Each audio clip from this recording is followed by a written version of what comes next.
e vissero felici e contenti e senza più errori di VRAM. Ah! Sei arrivato finalmente. Ti stavo aspettando. Hai deciso di scendere nella tana del bianconiglio, di arrivare a un livello più tecnico e di imparare una di quelle web UI più amate e più odiate da tutti. Andremo quindi oltre al tipico sito dove metti la tua immaginetta e fai la tua generazione. Qua parleremo di nodi, parleremo di link, parleremo di modelli, text encoder, clip, andremo a un livello molto più basso. Ovviamente è una guida per iniziare, non è una guida per diventare esperti di qualsiasi cosa, perché altrimenti sarebbe un corso diviso in svariate ore e durerebbe giorni. Ma voglio che finita questa guida siate in grado di comprendere le altre guide che ho fatto o comunque aprire un workflow e iniziare a giocarci sopra. Andiamo allora ad addentrarci dentro a ConfUI. Ciao ragazzi, io sono Dan, bentornati sul canale. Quasi un anno fa avevo fatto una guida dedicata a ConfUI che vi spiegava da zero come iniziare ad usarla. Nel frattempo Confi.org ha fatto un'enormità di aggiornamenti. Se non ricordo male, tra l'altro è diventata Confi.org perché forse un anno fa non lo era ancora, ma non vorrei sbagliarmi. Ora è abbastanza diversa da quella guida, molto più ricca di menu, i nodi sono cambiati abbastanza, sono arrivate molte novità e era necessario fare una guida che spiegasse com'è adesso e come partire. Ovviamente con questa singola guida non potete diventare dei maestri di ConfUI, è letteralmente impossibile. Dovrete comunque poi iniziare a sperimentare, ad aprire workflow, a crearne di vostri, a seguire ovviamente tante altre guide, fra cui anche quello che ho fatto io. Ma partiamo dal principio. Che cos'è ConfUI? Viene chiamata Web UI perché l'interfaccia che voi andrete a utilizzare è tramite browser, quindi come se fosse sul web, ma in realtà è tutto in locale, non è un sito che aprite, un qualcosa online. Proprio per questo gira sul vostro computer. Qui ci sono dei requisiti di base, ma che volendo si possono allargare. Se non volete problemi è necessaria una scheda video Nvidia e averla con tanti giga di VRAM vi semplifica tantissimo le cose. Si può anche generare su Radeon, anche su Apple Silicon, ma queste cose richiedono alcuni passaggi un pochettino più tecnici e potreste avere anche dei problemi nel generare o dei risultati non così entusiasmanti come prestazioni. Quindi se volete andare tranquilli, scheda video Nvidia e sicuramente generate. Quanti giga di VRAM? In realtà ConfUI fa l'offloading, significa che quando finisce i giga della VRAM va sulla RAM di sistema. Ma questa cosa non può essere estrema, c'è comunque un limite. Se avete tanti giga di RAM, ovviamente andate a sopperire una scheda video con pochi giga di VRAM, ma generare con una scheda da 16, 24 giga o addirittura 32 come la 5090 vi semplifica tantissimo e vi abbassa le generazioni come tempistiche. ConfUI si basa su Python per fare queste elaborazioni e usa ovviamente una serie di librerie dedicate al deep learning e a tutto quello che può servire per generare con l'AI. Il Python è incluso in ConfUI, non dovrete installarlo a sistema. Lui se ne frega di che versione di Python avete, perché avrà una sua cartella chiamata Python Embedded dove contiene quel che gli serve. Si basa principalmente sui PyTorch e nella guida vedremo cosa sono questi PyTorch, legati anche a iCUDA e quindi vedete che torniamo alla scheda video Nvidia. Ma come dicevo c'è anche il modo per usare altro hardware, ma non lo vedremo in questa guida. Questa interfaccia è nata sulla base di LightGraph, è comunque un progetto open source, potete usare il suo repository per creare le vostre interfacce basate su nodi e su collegamenti. Se non vi è chiaro cos'è l'open source, semplificandolo in modo estremo, immaginate di fare un programma, prendere il codice sorgente e metterlo per esempio su GitHub, che è forse il portale più famoso per condividere queste cose. Dopodiché ovviamente potete associargli una licenza che può essere Meet, può essere Apache e questa licenza detta le regole su come posso usare questo codice. Ovviamente se è open source l'idea è che io possa riutilizzarlo questo codice, altrimenti non mi stai dando nulla di più. Quindi spesso questi progetti sono molto aperti e riutilizzabili. ConfUI è open source, è su GitHub e quello che ha permesso di utilizzare queste AI sono i modelli open weights che sono arrivati poi nel tempo, come Stable Diffusion, Flux, Qwen, One, ovvero queste case hanno addestrato dei modelli e e poi li hanno rilasciati gratuitamente e spesso con licenze molto aperte per poterli utilizzare in modo estremamente aperto. Ovvero io posso prendere un modello come Flux One o Qwen, generare le immagini e usare le immagini come voglio io. Il modello in sé è sì rilasciato gratuitamente, ma non potete farci quello che volete voi. Lì ci sono una serie di regole che mettono e per ogni modello va controllata questa cosa in particolare. Ma quando dico modello, a cosa mi riferisco principalmente? Prendiamo gli ultimi usciti, per esempio Qwen Image o Flux One Crea o quello più famoso in assoluto che ha aperto le porte a queste generazioni, che è Stable Diffusion. Un modello viene addestrato dandogli un'enormità di immagini, veramente tante, gli viene insegnato a riconoscere cosa c'è dentro queste immagini e successivamente, se siamo fortunati, viene rilasciato come open weights. Spesso queste aziende cosa fanno? C'è una versione completa che viene messa sui loro siti a pagamento e poi viene creata una versione un pochettino più limitata e viene rilasciata come open weights. Per esempio per Flux One c'erano le versioni Pro che non sono mai state rilasciate, ma c'è la versione Flux One Dev che è possibile utilizzarla e dà risultati abbastanza simili, ovviamente non con livelli paritari. Ogni modello è dedicato a una cosa ben precisa. Alcuni modelli possono fare più cose insieme, ma è rara come cosa. Per esempio, quelli che ho citato fino adesso generano immagini. Poi ci sono varianti come Flux One Context e Qwen Image Edit che generano anche loro immagini, ma sono dedicate all'editing, se dovete fare in painting, se dovete fare fotoritocco o unione di più immagini reference. Poi ci sono modelli come One o un Yuan Video che sono dedicati alla creazione dei video. Anche in questo caso, volendo, si possono fare immagini. Se io faccio qualche modifica, invece di fare un video faccio un frame, posso fare anche in quel caso delle immagini, ma sono gabole che si possono trovare per usare i modelli anche per altri scopi. Però principalmente un modello quando esce ha un fine e questo viene specificato da chi l'ha creato. In principio venivano chiamati checkpoint e con questo termine si identificavano modelli che includevano tutto. Il modello è composto principalmente da tre cose, solitamente, perché poi anche questo può variare: il modello vero e proprio, il text encoder, chiamato anche clip, e il VAE. Il modello è quello che ha tutte le informazioni al suo interno, è quello che è stato addestrato con tutte le immagini, tutte le informazioni e tutti i dati che possono essere utili al generare. Questi modelli sono oggi .SafeTensor, una volta erano .CKPT. È stato adottato il SafeTensor perché è più sicuro, dato che quando andiamo a fare generazioni eseguiamo codice Python e in passato alcuni avevano avuto la bella idea di inserire codice malevolo in queste cose e se non fate attenzione può essere pericolosa come cosa, però basta usare sempre le fonti più sicure ed è difficile finire in queste situazioni. Abbiamo poi il text encoder che si occupa di interpretare il testo, ovvero il prompt che avete messo. Il prompt è una di quelle cose più importanti della generazione. Che cos'è? È proprio la vostra spiegazione, quella che gli date al modello, ovvero fammi una casa col tetto rosso con un cane e un giardino davanti. Questo è il prompt. Ogni modello accetta un prompt un po' a modo suo. Non c'è una linea ufficiale, è molto difficile che chi ha creato il modello faccia delle guide su come fare il prompt. Sarebbe bellissimo, ma spesso non lo fanno, anche perché i text encoder cambiano da modello a modello. E per finire c'è il VAE. Il VAE si occupa di codificare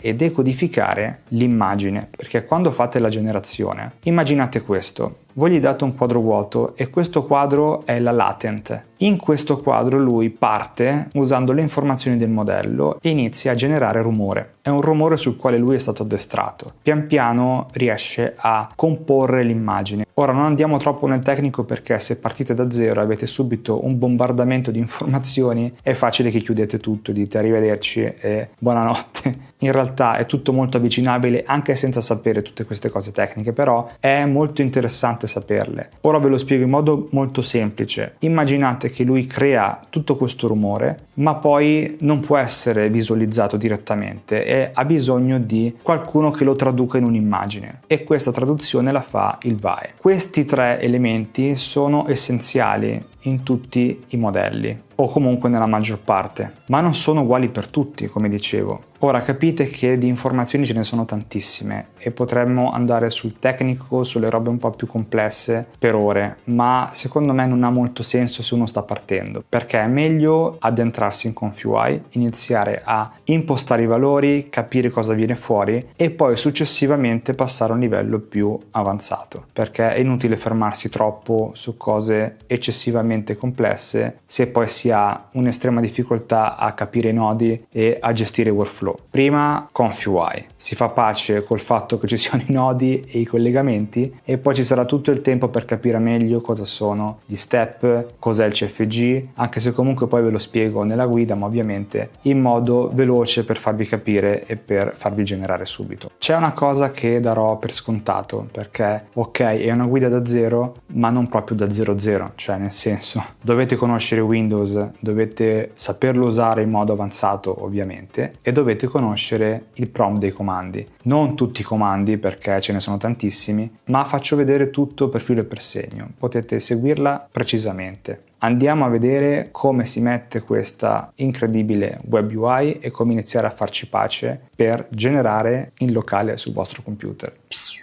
A questo punto dovreste avere un'idea abbastanza chiara di che cos'è ComfyUI e cosa serve. Per iniziare dobbiamo ovviamente scaricarla. Questo è il suo sito ufficiale con il suo nuovo logo, creato insieme alla community, dove vengono mostrate alcune informazioni, i nodi, la possibilità di utilizzo e tutto quanto. Trovate anche la parte con le news dove vengono aggiunti gli articoli in relazione ai modelli nuovi e come usarli, ma questo lo vedremo più avanti nella guida. Torniamo su e facciamo download. I primi due sono dedicati all'app, quella che verrà proprio installata a sistema. C'è sia per Windows che per Mac. Da una parte richiede la scheda video Nvidia, dall'altra Apple Silicon, che sia la serie M, dall'M1 a salire. Io personalmente non consiglio di installarlo sul Mac perché avrete veramente tanti problemi e prestazioni non così interessanti. Su Windows invece è consigliata sempre una scheda video Nvidia perché vi semplificate la vita, ma in realtà potete usare anche le Radeon, solo che ovviamente non lo vedremo in questa guida, sia perché non ho una Radeon e sia perché il percorso per far andare una Radeon è molto più impervio e potreste avere molti più problemi per avere dei bei risultati o delle buone prestazioni. Se non volete complicarvi la vita, andate di Nvidia. Ma noi non vedremo l'app perché in realtà lo sviluppo principale viene sempre fatto su quella portable che installate da GitHub. Non che non venga aggiornata l'app, viene ovviamente aggiornata, ma vi semplificate tantissimo la vita scaricando la cartella da GitHub. Infatti, se andate qui, vi apre il repository. Qui ovviamente sotto avete tutto riportato secondo i canoni di GitHub e soprattutto la spiegazione anche per altri sistemi, come dicevo prima, le schede AMD, volendo anche questa si può installare su Mac. È praticamente la stessa web UI, solo che in questo modo è portable, la mettete dove volete voi, potete spostarla quando volete, a meno che non ci sia qualche nodo che crea degli indirizzi statici. È molto raro, mi era successo una volta, ma in generale la cartella di ComfyUI potete spostarla dove volete. Cliccate qua, una volta qua dentro vedete l'ultimo changelog e qua sotto potete scaricare la cartella. Cliccate qui, come potete vedere specifica già Nvidia, perché di base è tutto orientato a una scheda video Nvidia per semplificarvi la vita. Una volta scaricato il file, che sono quasi 2 giga, andiamo sul desktop, avrete questo file .7zip. Solitamente è consigliato scompattare questi file col programma 7zip, ma non è obbligatorio, perché se non ricordo male adesso anche Windows gestisce i 7zip, ma anche WinRAR e tutti gli altri. Io l'ho sdizippato con 7zip. Ci mette un pochettino perché ha tanti piccoli file di Python e come sapete quando si compatta o scompatta un insieme di file piccoli è peggio che compattare file grossi. Ci metterà un pochettino ma alla fine ce la fate, soprattutto questa che pesa tanto, Python Embedded. Una volta che ha finito di scompattare avete tutto quello che serve per avviare ComfyUI. Prima di farlo andate in Update e fate andare Update ComfyUI Bet. Ok, quando fa così vuol dire che ha trovato, sta controllando i requirements e vede cosa è a posto e cosa non lo è. In questo caso ha aggiornato solamente ConfUI Workflow Templates. Fate invio. Tornando su abbiamo vari tipi di avvio. Per capire cosa sono basta aprire README Very Important e ci spiega che se hai una scheda video Nvidia vai su run nvidia gpu.bat. Se vuoi avviare ConfUI in modalità Fast FP16 Accumulation, ovvero che velocizza l'uso dei modelli FP16, però come specifica con una possibile perdita di qualità, allora si avvia con run nvidia gpu fast fp16 accumulation.bat. Se invece volete avviarlo facendolo generare sulla CPU,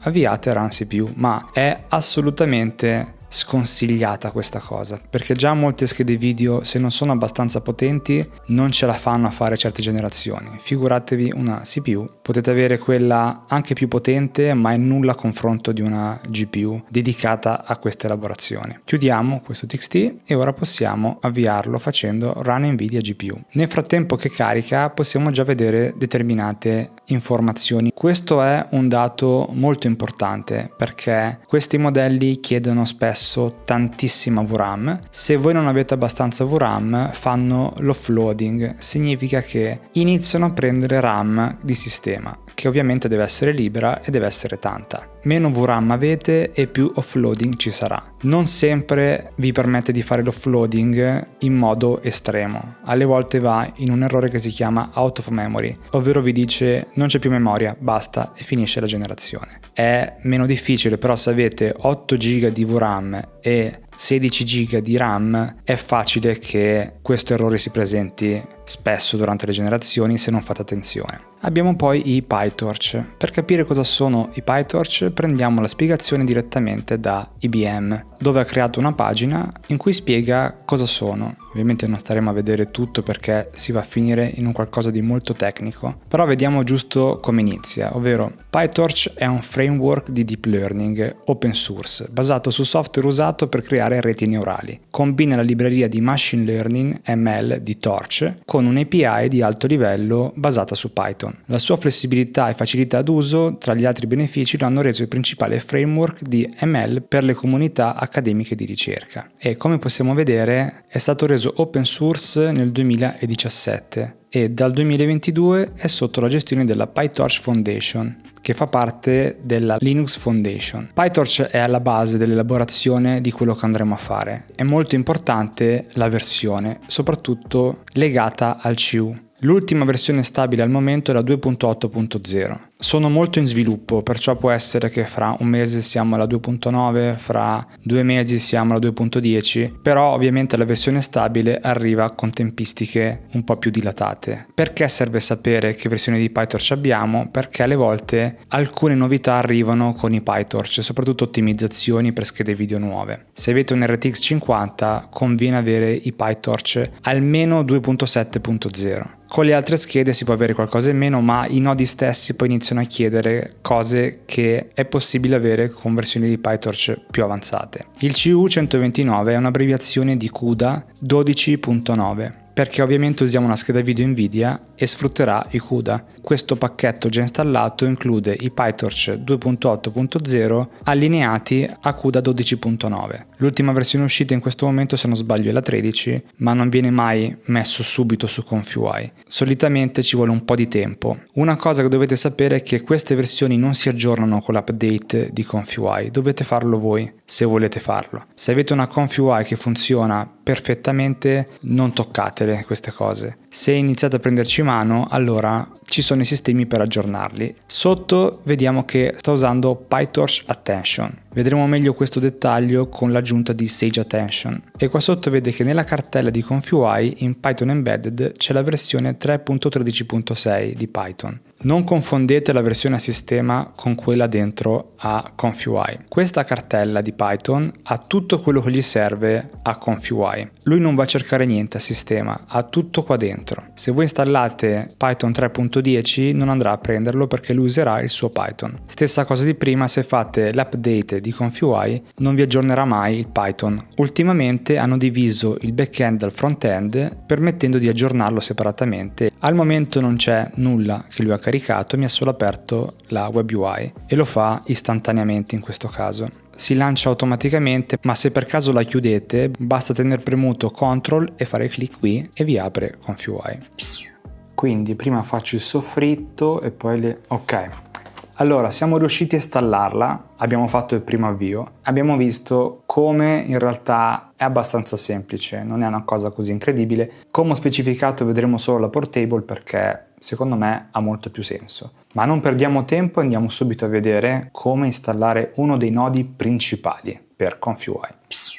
Una volta aperta ci troviamo davanti a questa interfaccia, ma prima di iniziare a vedere tutto facciamo una serie di cose, così siamo già a posto e prendiamo confidenza anche con la parte fuori ConfUI. Dobbiamo mettere un nodo che non c'è, che farà da manager a tutto, e già che ci siamo mettiamo le ottimizzazioni per Sage Attention in modo tale che partiamo già con una base ottimizzata e se vogliamo usarla la usiamo, altrimenti ce l'abbiamo lì. Come si trovano i nodi di ConfUI? Si installa il manager e da lì si possono installare. Questo lo dobbiamo chiudere perché c'è ConfUI che sta andando. Lui dirà non è più connesso perché quando ConfUI sta andando deve essere aperto il suo prompt che vi ha aperto quando avete lanciato ConfUI. Dobbiamo clonare un repository da GitHub. Se non sapete cosa vuol dire clonare è perché dovete installare Git. Andate su questo sito che è quello di Git, qui potete scaricare l'ultima versione, fate download for Windows, scaricate quella x64, dopodiché fate l'installazione. Non dovete impostare praticamente niente, a meno che non sapete cosa andate a toccare. Altrimenti continuate ad andare avanti, installate tutto così come ve lo dice lui e siete già a posto perché di base lo userete solo per lanciare i comandi Git. Una volta che è installato a sistema potete appunto usare i suoi comandi. Torniamo su ConfUI, andiamo nella sua cartella, dobbiamo andare in ConfUI. Qua sotto c'è la cartella Custom Nodes. ConfUI di base ha già i suoi nodi e sono chiamati i nodi core. Ma non c'è tutto. Loro solitamente rendono compatibili vari modelli che escono con nodi già integrati, ma spesso servono nodi in più per fare cose particolari. In questo caso serve assolutamente il manager. Una volta in questa cartella, qua in alto fate cmd. È un comando per lanciare il prompt dei comandi direttamente da questa cartella e voi fate invio. Vedete, mi ha aperto il prompt dei comandi esattamente dove ho la cartella dei custom nodes. Torniamo sul browser e andiamo alla pagina dove scaricare il manager. I link ovviamente li trovate tutti in descrizione. Considerate che quasi tutti i nodi sono su GitHub, anche perché è la fonte ufficiale dove prendere tutte le cose open source affidabili, diciamo, però non è così sicuro che una roba solo perché è su GitHub allora sia al 100% sicura. Fate sempre molta attenzione ai nodi che mettete clonandoli. Se li trovate sul manager quasi sempre sono ultra sicuri. Se li clonate voi fate attenzione a cosa va a fare esattamente quel nodo e se è sicuro veramente. Il manager fa questo, vi crea questo menu in più che adesso non c'è, tramite il quale installare i custom nodes, i nodi che mancano dal workflow che importate, i modelli volendo anche. Potete installare tramite un link di GitHub e fare anche l'update all volendo. Vedete il changelog, a che versione siete e tutto. Salite su e qui da code fate copia. Anche se non siete iscritti a GitHub potete copiare questo link, ma iscrivetevi così andate a dare delle stelle anche ai miei repository. Torniamo sulla cartella, apriamo ancora il prompt dei comandi dove eravamo prima e il comando base per fare questa cosa è git clone e poi si incolla l'indirizzo. Gli stiamo dicendo a Git di clonare tutti questi file che vede qua dentro in una cartella dentro ai custom nodes qua. Ora qui comparirà una cartella chiamata esattamente ConfUI Manager. Nel momento in cui faccio invio, ok, vedete si è creata la cartella, lui sta confrontando i file e sta scaricando tutto quello che serve. Arrivato a questo ha finito, ha detto che è a posto con tutti i passaggi, questo lo possiamo chiudere, torniamo su e facciamo ancora run NVIDIA GPU perché abbiamo chiuso il prompt dei comandi, anche se ConfUI è ancora aperta qua dietro, in realtà questa è un'interfaccia grafica che posso continuare a usare ma non fa nulla se premo run, finché non è partita completamente tramite il suo prompt dei comandi. Ora lui ha riconosciuto che c'è un nodo installato, sta cercando quello che gli serve, fa un controllo e il manager riesce a configurarsi da solo, diciamo. Non tutti i nodi riescono a fare questa cosa perché dentro alla sua cartella ci sono i requirements. Alcuni nodi, se li clonate e non fate l'installazione dei requirements, vi farà l'import failed e per installare i requirements bisogna fare un comando particolare. Torniamo di qua, adesso io ho due schede di ConfUI, ma quella di prima la chiudo e mi ritrovo su ConfUI che sta funzionando, aperta. Se guardo qua, adesso si è aggiunto un altro nodo e mi dice che ha caricato ConfUI Manager. Qua in alto è comparso un tasto, il Manager. Se io lo premo, ho questo menu che fa un'enormità di cose. Partiamo a vedere da questa parte. Quello che vi consiglio di cambiare è il Preview Method, altrimenti non vedrete l'anteprima nei nodi di elaborazione e voi ditegli pure Auto o se volete un qualcosa fra questi, o Fast o Slow, ma conviene fare un qualcosa di semplice perché non vi interessa sapere esattamente com'è. Per esempio tenderò su questo. Di base è settato che lui scaricherà le versioni stable di ConfUI, non le versioni in test, in prova. Se volete le versioni nightly potete mettere questo. Perché alle volte è necessario cambiarlo questo? Perché capita che alcuni fix e alcuni miglioramenti passano prima per la nightly e se voi avete fretta di usare subito ConfUI con un modello particolare dovete aggiornare la versione nightly, poi potete tornare alla stable senza alcun problema. Qua abbiamo i Custom Nodes Manager. Se voi cliccate vi farà vedere tutti i nodi che sono stati aggiunti al file che controlla ConfUI Manager. È estremamente utile questo menu perché vi permette di installare un nodo semplicemente cliccando install. Lui si occuperà di fare tutto quello che serve e non dovrete neanche preoccuparvi dei requirements e di altre cose. Lui crea la cartella nel suo percorso giusto, controlla tutto. Una volta riavviata ConfUI avete il vostro nodo installato. Quando leggete 18 conflitti, 5 conflitti, nella totalità dei casi non considerateli perché non sono spesso cose che vanno a interessarvi quando andrete a fare un workflow. Il più delle volte sono informazioni che hanno aggiunto ma che a tutti gli effetti non vanno a influenzare poi la creazione di un flusso di lavoro. Potrebbe succedere, nel caso allora potete risalire a quello che dicono qui, ma a me non è mai successo che questi conflitti abbiano avuto un peso su quello che stavo creando. Qua in alto c'è il filter e potete anche vedere quelli installati, quelli attivati, disattivati, quelli che non è riuscito a importare e ve li divide un po' per capirci meglio. Qua se scrivete per esempio uno famoso che è KJ, trovate già tutti quelli fatti da lui. La ricerca è fantastica perché è istantanea, diretta e veloce. Torniamo indietro, abbiamo l'Install Missing Custom Nodes. Questo vedremo meglio quando facciamo i workflow perché servirà per fare una roba veloce. Non sempre vi installate i nodi uno a uno così per test. Spesso è perché buttate dentro un workflow, volete usarlo, volete capire come funziona e automaticamente installate tutti i nodi che ha dentro oppure alcuni che possono servirvi. Questo menu serve a questo, ovvero che nodi mi mancano del workflow che ho aperto dietro e lui vi fa l'elenco. Custom Nodes in Workflow vi fa l'elenco dei custom nodes nel workflow che avete aperto dietro. Come potete vedere è vuoto, nonostante io abbia dei nodi dietro, ma come vi dicevo questi sono i nodi core, sono già integrati in ConfUI, quindi per lui non sono custom nodes, sono nodi già dentro. Con questo menu intende solo che nodi dovrei installare per vedere questo workflow. Uno potrebbe farsi la domanda, allora che differenza c'è col menu di prima? La differenza è che quando voi avete tutti i nodi e cliccate qua, ovviamente diventerà vuoto perché voi ce li avete quei nodi e quindi lui non vi farà vedere i nodi che avete già installato perché non sono missing. Questo può essere utile se dovete far vedere a qualcuno o volete saperlo voi che nodi sono stati aggiunti custom a quel workflow. Ovviamente qua sopra c'è sempre il menu dove poter scegliere, lui di base è messo in un workflow. Se dovete passare il vostro file a qualcuno e questo vi chiede in anticipo aspetta ma che nodi hai messo tu custom su questo workflow, voi andate in questo menu, gli fate uno screenshot o gli fate una lista e dite guarda io uso questi in più rispetto ai nodi base o semplicemente usate il mio workflow inspector che vi fa l'elenco di tutto quello che c'è dentro un workflow. C'è poi il model manager che ci permette di scaricare tutti i modelli, text encoder, IVAE, qualsiasi altra cosa che potrebbe tornare utile per le generazioni. Qui non c'è tutto, però c'è buona parte. Io spesso faccio vedere come recuperare questi file direttamente da Hugging Face o CVTI nel caso, perché secondo me aiuta a prendere confidenza con le cartelle, col nome dei file, con le precisioni di calcolo e tutte quelle cose che magari qua si fanno in modo troppo semplice e non aiutano poi a capire bene come selezionare i vari modelli, però sicuramente semplificano, perché facendo install va direttamente nella sua cartella e non dovrete preoccuparvi di altro. Questo è lo stesso procedimento che fa quando mettete dentro un workflow e vi consiglia di scaricare dei modelli. Decidete voi poi come interfacciarvi con questa cosa, se prendere la strada un pochettino più tecnica andando su Hugging Face o lasciandoli scaricare a ConfUI. Qua sotto abbiamo Update All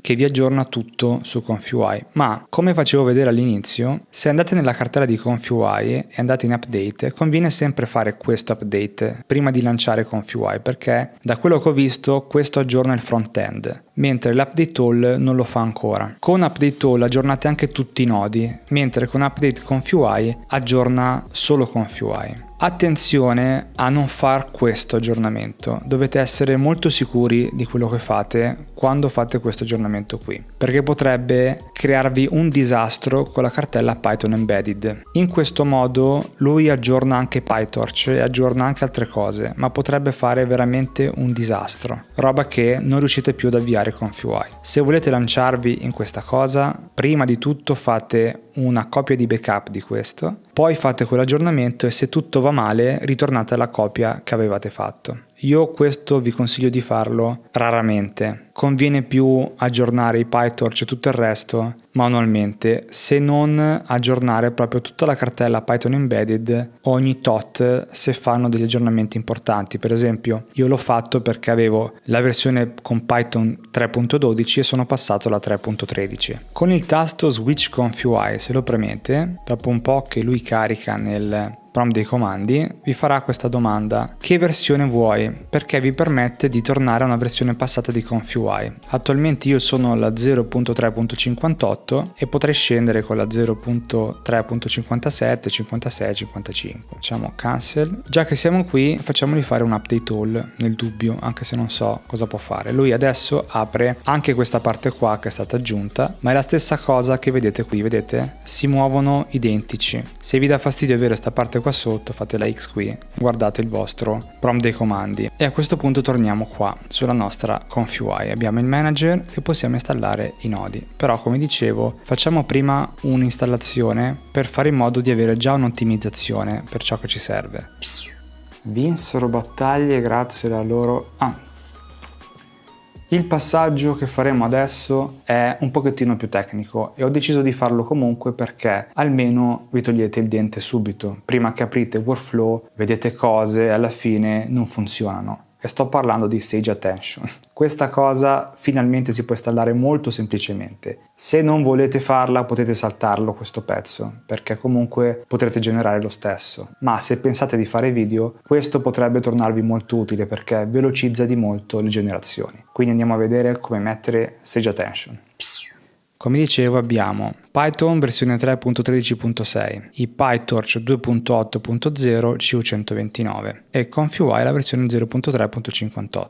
Ora come installiamo Sage Attention? Prima di tutto dobbiamo installare Triton. Chiudiamo questa finestra, andiamo sulla pagina GitHub che ci serve, quella di Triton Windows di questo utente e dobbiamo fare alcuni passaggi. Ho fatto una guida che spiega in dettaglio tutto e potete vederla se volete qualcosa in più, ma riassumendo in modo semplice, sotto la serie 30 potete anche saltare tutte queste ottimizzazioni perché non sono compatibili per la maggior parte dei casi. Dalla serie 30 in su siete ok, non potrete fare tutto con la 30, anche con la 40 qualcosa è limitato, con la 50 la compatibilità è arrivata completa ultimamente. Andiamo però subito a vedere come si fa perché altrimenti ci perdiamo troppo in questi dettagli che avevo già detto in quella guida. Scendiamo qua sotto e dobbiamo installare questo file. Se voi lo scaricate cliccando qui e lo aprite, quasi sicuramente vi dirà questa cosa, ovvero che è già installato, se volete ripristinarlo, disinstallarlo o chiuderlo, perché sono quei pacchetti che Windows installa per conto suo o che sicuramente qualche altro programma ha installato. Fate pure chiudi, se non l'avete installato, installatelo ovviamente. Secondo passaggio, dobbiamo installare Triton. Andiamo sulla cartella di ConfUI in Python Embedded, qua in alto come sempre fate cmd per aprire il prompt dei comandi qua e dobbiamo lanciare questo comando, ma non possiamo lanciarlo così, perciò lo copiate, qua scrivete python.exe m e poi fate incolla. A questo punto fate invio. Lui userà il Python exe all'interno di Python Embedded di ConfUI, non userà il vostro Python a sistema. Fate invio e lo installerà nella sua cartella. Gli stiamo dicendo mettimi Triton Windows ma in una versione inferiore alla 3.5 perché a noi serve che sia così per le versioni che stiamo installando oggi. Ora dobbiamo scaricare questo file in particolare perché noi abbiamo la 3.13 e come spiega dalla 0.3.50 c'è Python 3.13. Scarichiamo questo file, torniamo sul desktop, apriamo la cartella di Python Embedded, quella di ConfUI Portable, apriamo questo archivio, selezioniamo tutti i file e li buttiamo dentro. Lui non sovrascrive niente, quindi non vi dirà di sovrascrivere, aggiunge soltanto. A questo punto, per sapere che Triton funzionerà, dobbiamo fare questo test. Copiate questo codice, aprite il blocco note in Windows, fate incolla, salvate il file in Python Embedded e lo chiamate test.triton.p e fate salva. Chiudetelo pure. Ora dobbiamo dirgli questo comando. Lo copiamo. Sempre da qua facciamo python.exe e poi testtriton.py. Fate invio. Ci metterà un attimino e deve darvi questo risultato. Confrontiamolo in modo paritario qua a fianco. Vedete che le ultime due righe del codice che abbiamo incollato in quel file danno due print. Il primo print recupera i dati da quello che ha fatto sopra. Il secondo print è di spiegazione e vi dice: se vedete tensor 000 device CUDA 0, allora sta funzionando. Perciò la prima riga, che è quella che prende dai dati sopra, abbiamo tensor 000 device CUDA 0. È paritario a quello che mi dice che dovrei vedere, vuol dire che sta funzionando. Deve funzionare anche voi così. Se non vedete questo risultato, non vi ha messo Triton nel modo giusto e non potete continuare con Siege Attention perché si basa sull'uso di Triton. Ora, sempre con questa cartella possiamo passare al secondo passaggio. Altro repository, sempre dello stesso utente, ma per Siege Attention. Andiamo nelle releases, l'ultima uscita, dobbiamo scaricarla in base ai nostri PyTorch. Noi, come dicevo prima, abbiamo il 2.8.0. Dobbiamo scaricare questo file, nonostante ci sia scritto Q128, noi abbiamo i Q129, ma funziona allo stesso modo. Per fortuna ora hanno reso tutto compatibile con varie versioni di Python. Prima dovevate cercare quella dedicata al vostro installato. Noi abbiamo la 3.13 e questo va benissimo perché prende dalla 3.9 a salire. Cliccate sopra, una volta scaricato andiamo sul desktop, prendiamo questo file e lo mettiamo sempre nella cartella Python Embedded. Ora, sempre con questo prompt dei comandi aperto perché dovete essere sempre in questa cartella per semplificarvi la vita, date questo comando. Che cosa dice? python.exe-m, ovvero usami il Python della cartella, usa pip che è colui che si occupa di installare i pacchetti per Python, install e gli diciamo proprio il file che è questo, proprio il nome del file, vedete, non dovete rinominarlo, non dovete fare niente. Io ho scaricato questa versione e esattamente come è chiamato viene riportato qua, perciò lui con questo Python cercherà questo file nella cartella, lo trova e lo installa. Facciamo invio e ci è installato Siege Attention. Ora avete la possibilità di usare questa ottimizzazione quando vi servirà, soprattutto nel generare video. Almeno partite con una ConfUI ultra aggiornata e già con Siege Attention. Questo possiamo chiuderlo, questi file possiamo cancellarli, anche quello dentro a Python Embedded. Se volete andate qua, il test che abbiamo fatto si può cancellare e anche questo si può cancellare adesso perché servivano solo per questo passaggio. Torniamo su e facciamo run NVIDIA GPU. Ci sono due modi per usare Siege Attention. Il primo è andare qui e aggiungere un flag. Cosa sono i flag? Sono dei comandi che vengono aggiunti al file di avvio. Se voi fate tasto destro e fate modifica nel blocco note, questi sono dei flag. In questo caso, se io volessi usare sempre Sage Attention, qui gli aggiungerei questo comando, ma non avrei il controllo poi dopo, lui lo userebbe sempre e non è detto che sia sempre buona cosa usare Sage Attention. Vi velocizza le generazioni, ma non è detto che dia un buon risultato sempre, quindi io non ve lo consiglio. Un altro modo è poi installare un nodo, quelli di KJ. Lui ha fatto un nodo per attivare Sage Attention quando serve. Adesso ci ha caricato ConfUI, ha fatto il suo caricamento. Non preoccupatevi di questo fetch che fa ogni volta, lasciateglielo finire, non è nulla di preoccupante. Nel caso voi mettiate quel flag, a questo livello non ci sarà più scritto using PyTorch Attention, ma ci sarà using Sage Attention. Se invece usate il nodo, nel momento in cui andate a generare, verrà scritto che sto usando Sage Attention dove lo avete messo. Ma ora possiamo buttarci completamente su ConfUI. Vediamo l'interfaccia. E poi giustamente è uguale a mc al quadrato. Avete visto, non è così difficile, ci sono un po' di comandi da seguire, ovviamente tutto legato alle versioni che vedrete in questa guida, ma è molto probabile che seguendo questi passaggi anche in futuro si riuscirà comunque a far andare Triton e Sage Attention. Ma andiamo a vedere l'interfaccia di ConfUI come è composta. Essendo una web UI che viene aggiornata molto frequentemente, potreste vedere delle differenze già durante la guida, perché ovviamente farla tutto in un colpo solo è difficile, ma da un giorno all'altro potrebbero fare delle modifiche che vanno a impattare anche sulla grafica. Vediamo l'interfaccia com'è adesso in questo preciso momento. Partendo dal menu qua in alto. Abbiamo il logo di ConfUI che adesso ha una sua identità in questo modo ed è stato creato tramite la community con un contest. Cliccate qua e avete questo menu, ovvero New vi fa creare un nuovo workflow, cioè questo insieme di nodi. File vi permette di aprire un workflow, salvarlo nella vostra libreria, salvare il workflow attuale con un altro nome, oppure esportarlo .json, che è il formato dei workflow di ConfUI, o esportarlo come API, quindi per poter fare dei flussi un pochettino più complessi. In Edit abbiamo ovviamente tutti i comandi dell'edit come l'undo, il redo, il clear workflow che vi svuota completamente il workflow che avete aperto in quel momento. Poi abbiamo il clip space che riguarda le informazioni legate alle immagini.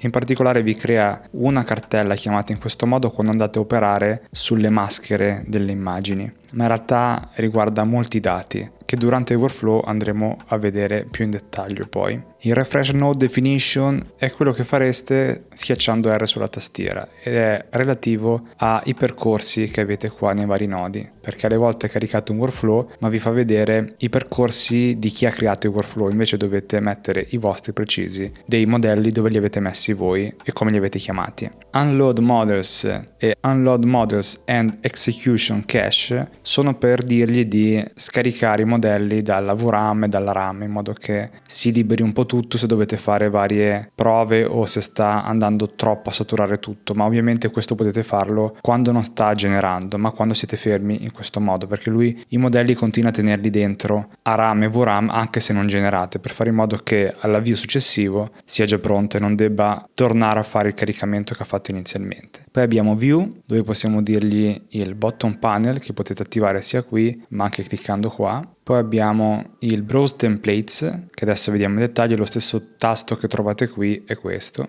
Abbiamo il Focus Mode, che serve per togliere tutto intorno, il menu poi viene qua in alto nell'angolino. Abbiamo il Canvas Performance, che vedete è qua sotto, una cosa che serve praticamente a niente, però se volete vedere a quanti fps sta andando, ma secondo me conviene più toglierlo. Abbiamo la minimap, che è questa qua sotto, vi permette di muovervi sul vostro workflow. Se cliccate qua ci sono anche delle impostazioni in più, se volete vedere il colore dei nodi come li avete colorati voi veramente, per esempio, poi vediamo in dettaglio come colorarli, così ho il colore esatto qua dentro. Show links, se volete vederli o meno, sempre nella minimappa ovviamente si intende. Show frame in groups, se li avete fatti, ovviamente in questo caso non c'è, ma se noi aggiungiamo un gruppo lo vedremo qua in dettaglio. Ovviamente tutto dipende da quanto è visibile tutto quanto, perché vedete un pochettino più rimpicciolite per farvela vedere tutta. Poi il render bypass, se l'avete attivato o meno ve lo fa vedere, vedete che diventa violetto, e dove ha fatto gli errori.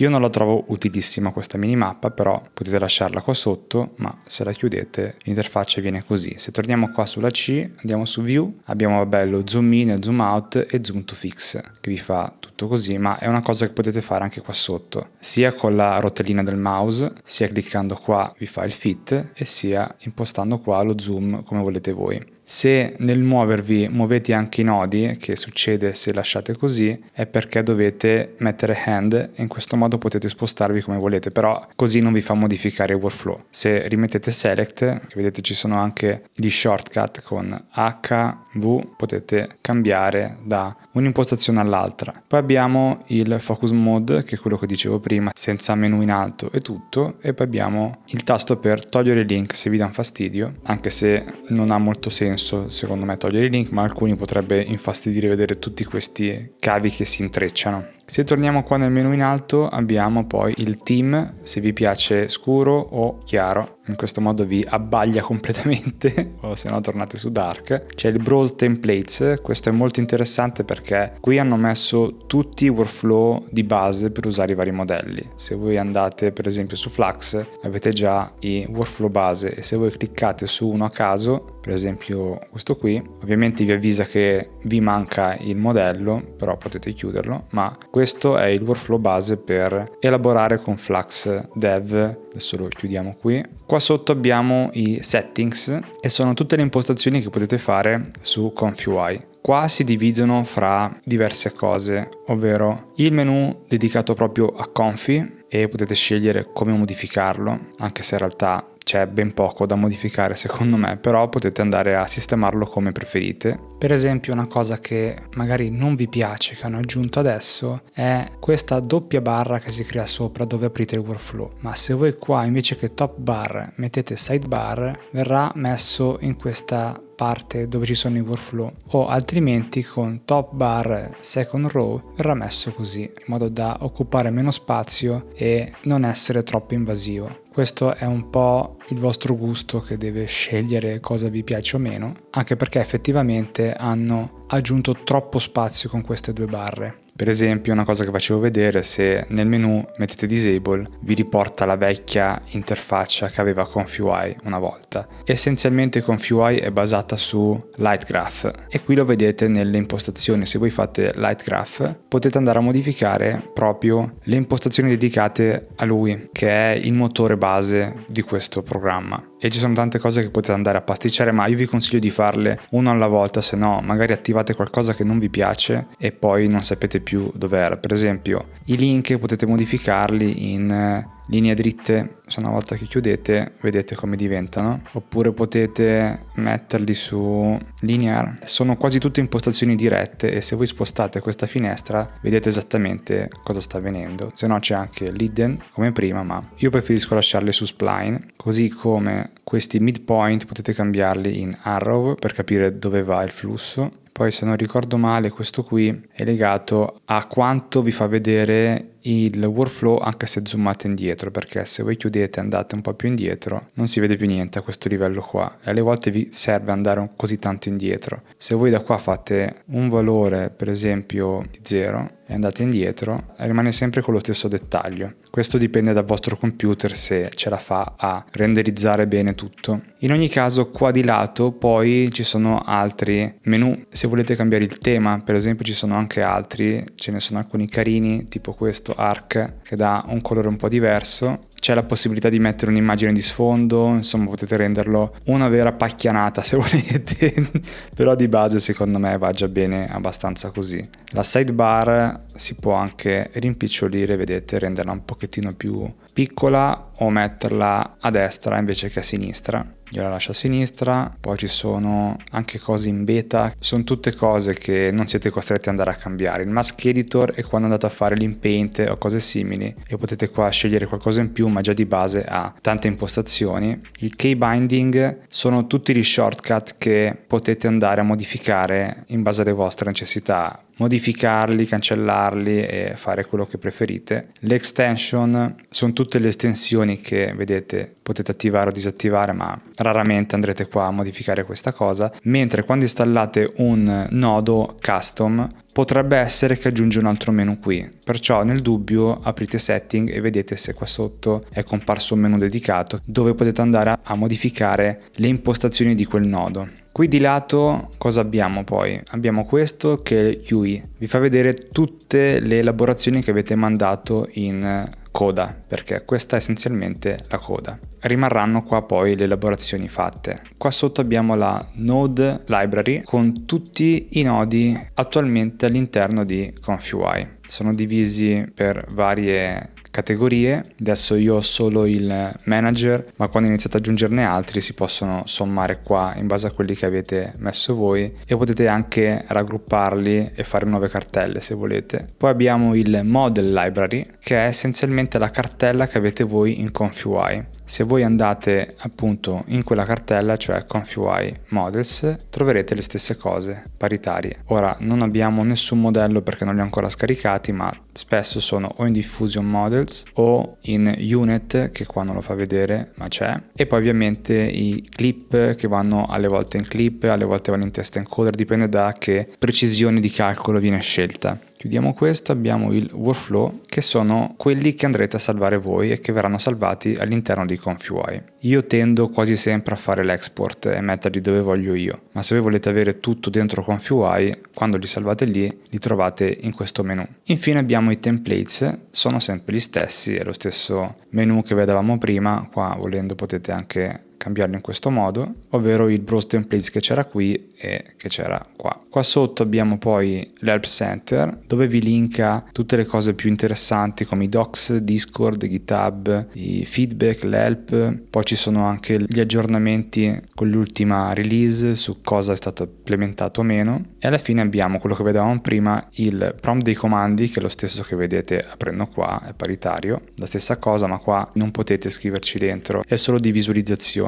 perché è un logs. Ovviamente neanche qua potete scriverci dentro perché non state interagendo col prompt dei comandi, ma è lui che sta utilizzando questo processo. E qua sotto abbiamo il keyboard shortcuts, che sono tutti quelli che vedevamo prima, però qua è in visualizzazione, basta, non potete andare a modificarli. Se volete modificarli cliccate qua e vi porta a quello che vedevamo prima. Qua in alto poi abbiamo il run, che potete fare con un run instant e un run on change. Questo dipende da come state generando. Solitamente si fa un run normale, alle volte può essere utile attivare queste due modalità se dovete fare tante generazioni una dietro l'altra, e qua si sceglie quante generazioni dovrà fare schiacciando run. Ecco, io magari eviterei di giocare troppo con questi numeri perché altrimenti parte e non finisce più. Con questa X potete terminare la generazione se riesce a terminarla subito, perché alle volte in alcuni nodi non è così istantaneo il terminare la generazione, potrebbe bloccarsi completamente. A quel punto conviene chiudere il task e riaprire ConfUI, tanto vi riapre il workflow esattamente come era prima.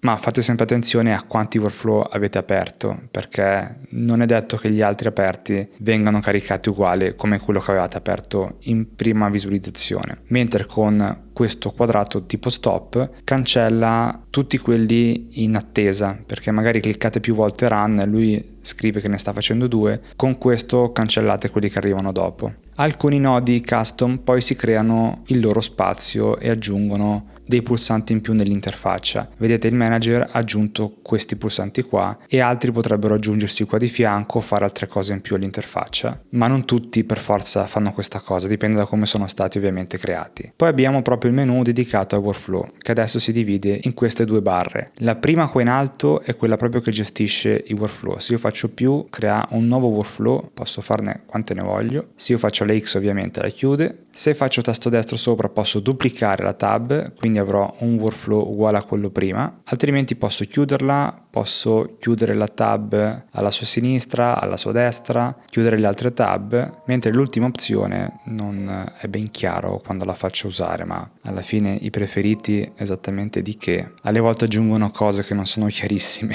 Comunque, qua sotto c'è ancora un altro menu a livello di quello che avevamo visto prima ed è strettamente legato al workflow che avete aperto. Da qui potete rinominarlo, duplicarlo, salvarlo ancora, fare il save as, quindi salvarlo con un altro nome, oppure fare clear workflow, quindi lo svuota tutto, vedete, oppure fare cancella workflow e verrà cancellato. I workflow che salvate da qui facendo save, facciamo prova, finiscono in questa cartella, ovvero user default workflow, e qua vedete c'è il vostro JSON, qua verranno elencati tutti. Decidete voi come volete sistemarli e tenerli. Io preferisco avere la mia cartellina a parte che metto dove voglio io e ogni volta faccio file, open e mi carico il mio workflow. Ricordate che ConfUI accetta sia il JSON, che è il formato ufficiale del suo workflow, ma anche i file generati da ConfUI stessa, come PNG, MP4, FLAC, eccetera, eccetera. Basta che al loro interno contengano il JSON ufficiale. Torniamo col workflow di base, basta chiudere, lui aprirà sempre questo e a questo punto io la prova la cancello e abbiamo altri menu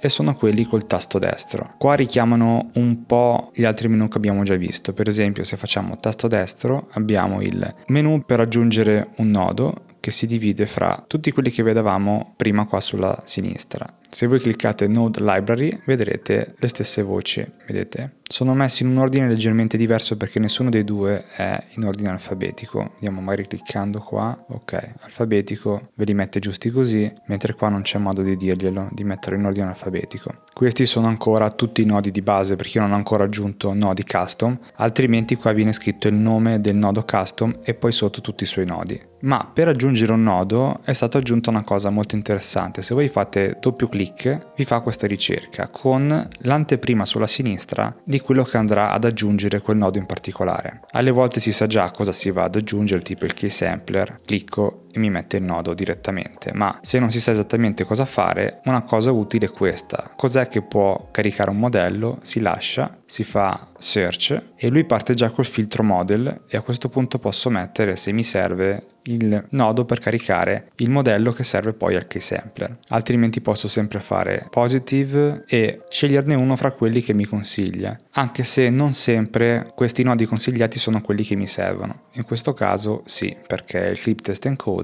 sto ricreando la stessa cosa in un modo leggermente diverso e ovviamente poi dal clip lui mi chiede ma magari ti serve caricare il clip e io posso dirgli sì, questo mi va bene, però tutto è legato al modello che state usando perché ogni modello ha il suo modello base, i suoi clip, il suo VAE e tutto quello che può servirgli e solitamente i nodi si aggiungono in questo modo quando si va a creare un workflow. Ma una cosa che vi potrà aiutare tanto in ConfUI è quella che potete vedere legata ai colori dei link, perché è veramente difficile sbagliare a collegare un nodo con un altro. Può capitare alle volte perché alcuni link sono compatibili, ma nella maggior parte dei casi vedete che hanno un colore. Il giallo deve andare per forza col giallo, io non posso collegare il clip al model direttamente, vedete? Non me lo fa collegare, anche se insisto non va. Non posso collegare il conditioning al by decode, non me lo fa fare. Se stacco tutto, addirittura se io vado sul nodo anche senza andare direttamente e lo lascio, vedete che lo mette già lui? Qui ovviamente ci sono due opzioni, positive e negative, e mi farà scegliere, ma nel caso del model c'è solo un'opzione, se lascio si collega. Con alcuni nodi potete farlo, l'errore di collegare cose sbagliate, ma nella stragrande maggioranza dei casi siete obbligati a seguire i colori corrispondenti. Anzi, alle volte può capitare che mettete magari dei nodi di elaborazione particolari e stranamente il model non si collega al modello perché quei nodi chiedono un ingresso fatto in un altro modo, ma almeno questo vi aiuta a non infilarvi dentro degli errori che poi sarebbe difficile da capire e da gestire. Però vi spiegano anche come funzionano le cose, ovvero qua partiamo con il clip, questa elaborazione lo trasforma nel conditioning che poi diventa positive e negative. È anche una sorta di modo per spiegarvi come sta elaborando. Se volete spostare più cose insieme si tiene premuto CTRL sulla tastiera, cliccando e mantenendo il tasto lui seleziona tutto e vi permette di spostarle insieme. A questo punto ci viene fuori questo menu qua sopra. Il primo tasto ci dà la possibilità di far partire un'elaborazione, però ovviamente il singolo nodo non può far nulla. Se voi selezionate una serie di nodi o un nodo che può fare un'elaborazione diventa verde, vedete? e vi fa vedere dove arriva poi l'elaborazione finale, perché diventa gialla. Se selezionate uno o più nodi potete cambiarle anche il colore, per esempio dirgli fammelo verde questo, che è il positivo, e questo me lo fai rosso. Io spesso li configuro così, ma potete farlo come volete voi. Sempre cliccandoci sopra ci sono questi altri tasti poi, ovvero il bypass significa che passerà all'interno e non elaborerà quello che gli viene detto nel nodo, ma andrà oltre e passerà a quello dopo. Non è sempre possibile usare il bypass perché, per esempio, in questo workflow tutto è necessario. Non potete fare un bypass su uno di questi nodi, altrimenti va in errore. Ma volendo, se io per esempio qua la latent esco e gli dico upscale, ovvero ingrandiscimi la latent, questo posso farlo bypass perché gli va bene già così, cioè il valore latent comunque passerà e andrà al keysampler. Non mancherà un dato poi nell'elaborazione, ma semplicemente se lo attivo farà questo passaggio in più di aumentare la latent a una certa risoluzione. Se voglio cancellarlo premo questo tasto qui, o se no semplicemente faccio canc sulla tastiera. Se voglio fare un gruppo seleziono tutto, tasto destro fuori e faccio add group for select node. Quando avete nodi o gruppi, per rinominarli basta semplicemente fare doppio clic sopra e lo chiamate come volete. Anche al gruppo si può cambiare colore, sempre con i soliti, ma ovviamente non cambia colore anche i nodi sotto. Se volete cambiare colore a tutti insieme dovete sempre selezionarli tutti insieme. C'è poi un altro tasto che può tornarvi utile quando volete fissare un nodo da qualche parte ed è questo qui, il pin. Alle volte quando fate il workflow alcune cose non volete che vengano spostate. Può capitare, come dicevo prima, che se non mettete la manina per spostarvi, con questo il select, se fate così prendete dentro e spostate via i nodi. Mettiamo caso che non dovete più modificare questi qua, semplicemente cliccate sopra e fate il pin. Viene fuori l'iconcina e significa che questi non potete più spostarli. Ovviamente dovete farlo anche sul gruppo, perché sennò viene via col puntatore. Se lo fate anche sul gruppo sapete che questo non si muoverà più. Adesso li togliamo perché ora che facciamo le prove può capitare di volerli spostare. Attenzione sempre quando fate i gruppi che se il gruppo è leggermente più grande e per caso lo sposto così vicino, quando vado a rispostare tutto si muove anche l'altro nodo, quindi fate attenzione. Adesso lo rimettiamo come era prima. Sono arrivati recentemente i subgraph. Questi aiutano a comprimere dei workflow molto grossi. Come si realizzano? Selezionate tutti i nodi che volete far diventare un subgraph e cliccate questo tasto qua, trasformandolo in un nodo molto più piccolo, che volendo potete allargare un attimo. Qua lo chiamate prompt.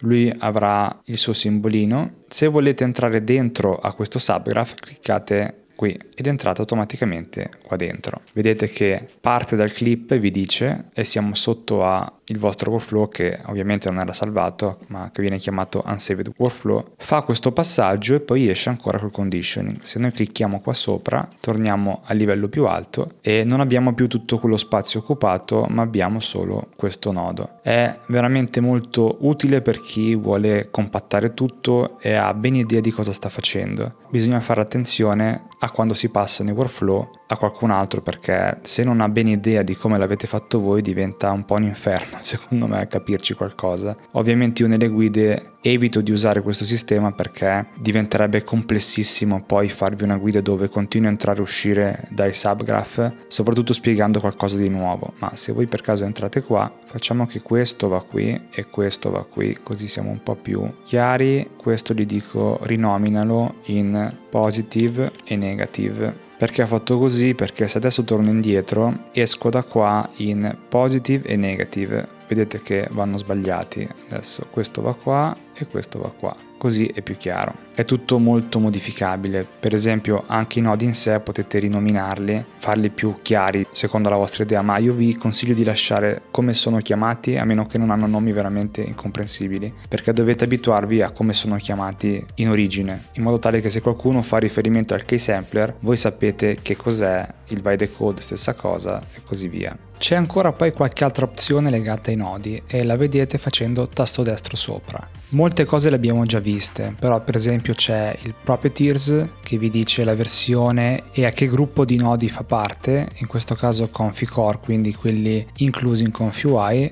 Poi c'è il Properties Panel che vi dà proprio la base di questo nodo, anche se volete cambiargli colore, se volete cambiargli il titolo. A seguire abbiamo sempre il titolo, il mode, di base il fatto che funziona sempre, altrimenti potete cambiarlo su in base a un evento, su never che non funziona mai, oppure on trigger. C'è poi il resize. Facciamo un esempio, se è così, io faccio resize, me lo fa nella versione più ristretta. Poi abbiamo il collapse che lo restringe, ma la stessa cosa la fa questo pallino se lo cliccate. Abbiamo il pin che è la stessa cosa che vedevamo prima, ovvero il fatto che venga bloccato. Molte di queste cose hanno sostituito il tasto destro, ma ovviamente i menu rimangono. I colori sono gli stessi che vedete qui in alto. Ci sono dei custom nodes che vi aumentano drasticamente i colori dei nodi se volete farlo un pochettino più ricco. Gli shapes sono come volete che sia il nodo, ovvero così è default. Poi c'è box che è proprio quadrato, abbiamo poi il round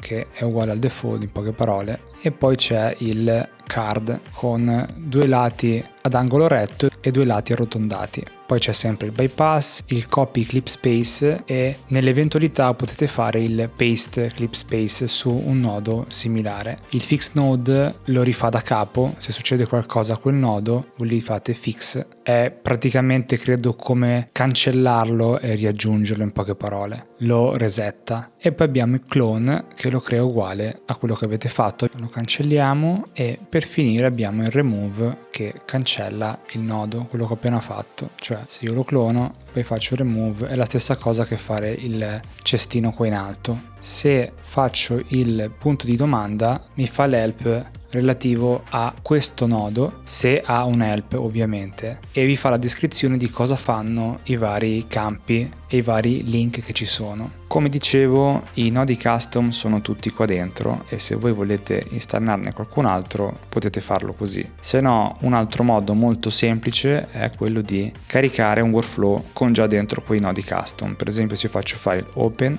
dalla mia cartella di GitHub, per esempio, apro quello di Flux One, il text to image, e lui mi dirà: guarda che ti mancano tutti questi nodi, se io voglio faccio installali tutti e via così. E invece posso fare anche Open Manager, vi fa vedere anche questa nuova interfaccia. Se no fate X anche qua, fate Manager, Install Missing Custom Nodes, e qui vi fa l'elenco di tutti quelli che vi servirebbero per non vedere i nodi rossi. Però magari a voi non frega nulla, per esempio, della risoluzione di Stable Diffusion XL, perciò prima di fare installa tutto così e via, magari guardate prima il workflow, se c'è qualcosa che veramente vi può tornare utile o meno. Se tutti vi interessano, allora li installate tutti. Se non vi interessa qualcuno, in Install Missing Custom Node selezionate solo quelli che volete, per esempio così, e fate install. Lui fa da solo il git clone e l'installazione dei requirements e siete già a posto poi con il workflow. Per esempio in questo caso, siccome dopo andremo a fare una generazione, facciamo manager, Install Missing Custom Nodes e gli dico installameli tutti, vai. Lui sotto parte, vedete che c'è sia il log qua che la stessa cosa la fa nel prompt dei comandi, fa il git clone del nodo in sé e poi installa i packages necessari. Lui ha finito, mi avvisa e gli dico restart, conferma, riparte con ConfUI e adesso fa la vera installazione di quello che serve. Solitamente nel 90% dei casi i nodi li installate così, ovvero provando un workflow di qualcuno, vedendo che c'è un nodo in più e sperimentando. Se voi fate confirm, vedete adesso abbiamo i nodi che si sono caricati e ce li fa vedere qua. Se ci fosse un errore direbbe import failed. Ma se noi ora facciamo settings, vedrete che si è aggiunto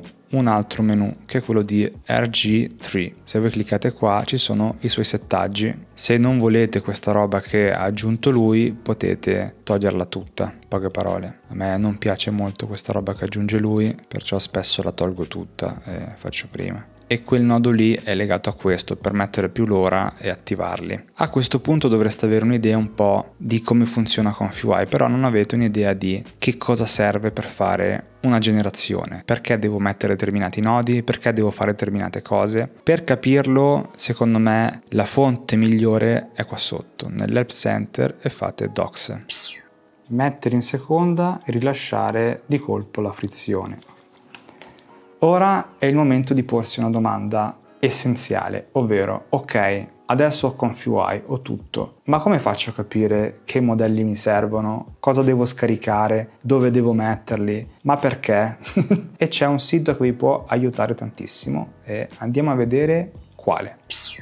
Vi apre questa pagina che è stata fatta da Confi.org, ovvero l'azienda che adesso è dietro a ConfUI. Se voi andate qua a sinistra avete tutte le spiegazioni sui nuovi modelli quando escono, come usarli e come fare il workflow. Ovviamente c'è anche una parte di basic concept con il workflow, i nodi, i custom nodes, le proprietà, i link, i modelli. Se volete leggervi tutte queste cose sono estremamente interessanti. Per esempio per Flux, volete generare con Flux One Crea Dev, se voi seguite il blog di ConfUI vedrete che esce la notizia con scritto ok, da oggi ConfUI è compatibile con Flux One Crea Dev. Vi spiega che cos'è, cosa fa il modello e poi vi dà proprio i workflow da utilizzare. Vi spiega anche che modelli scaricare, che text encoder servono e che VAE. Come vi ho fatto vedere all'inizio della guida, i modelli sono composti da più file per poter essere utilizzati. Qua vi spiega dove metterli. La differenza fra utilizzare l'FP16, l'FP8, i GUF è sull'hardware che avete, perché gli FP16 sono molto pesanti, anche se compatibili con tante schede video come livello di precisione di calcolo, mentre l'FP8 è più basso, ma a livello hardware non è compatibile con tante schede, solo dalla serie RTX 40 a salire. Questo significa che potete comunque utilizzarli per generare, ma non saranno veloci quanto possono esserlo con quelle schede lì, dato che non c'è a livello hardware qualcosa che riesce a sfruttarli al meglio. Una buona via di mezzo è il GUF,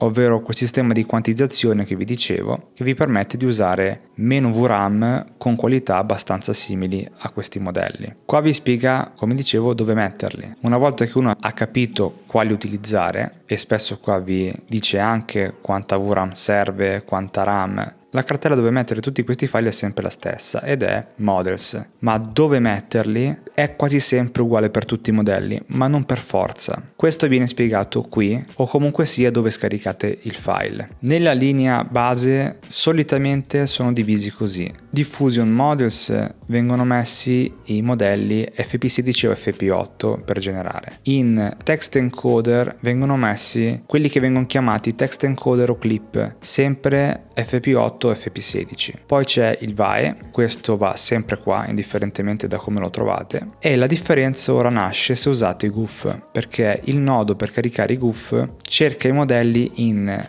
unit per il modello base e in clip per i clip o i text encoder. Quando scaricate un modello, se non dovete fare prove ma volete solo generare, è inutile scaricarlo sia FP16 che FP8 che GUF, avreste un'enormità di spazio occupato, ma uno ne userete poi dopo per generare a meno che non continuate a fare test sulle varie versioni. Perciò decidete quale andare a scegliere, se l'FP8, se l'FP16 o se i GUF. Questa cosa viene quasi sempre specificata nel nome, vedete FP8, al quale poi alle volte si aggiunge anche scaled o un altro codice. Questo può importare alle volte perché non tutti i nodi riescono a elaborare con questo tipo di modello. L'FP8 e l'FP16 sicuramente, ma lo scaled su alcuni nodi può far problemi. Ecco, questo è il codice che dicevo prima, E4M3FN. Non sono esattamente la stessa cosa FP8, FP8 scaled e FP8 e 4M3FN. Differiscono un pochettino. Quando voi caricate un workflow scaricato o dalle mie guide o da loro, per esempio, anche se in realtà, come dicevo prima, tornando in ConfUI, i loro workflow li trovate sempre in Browse Templates. Infatti se andate in Flux, questo workflow che stavamo vedendo adesso, questo qui, Flux One Crea Dev, lui mi dice guarda che ti mancano tutti questi modelli, volendo potete già scaricarli da qua se non volete avere tanti problemi, e qui vedete quello che serve e vi danno anche i link. I siti dove vengono scaricati i modelli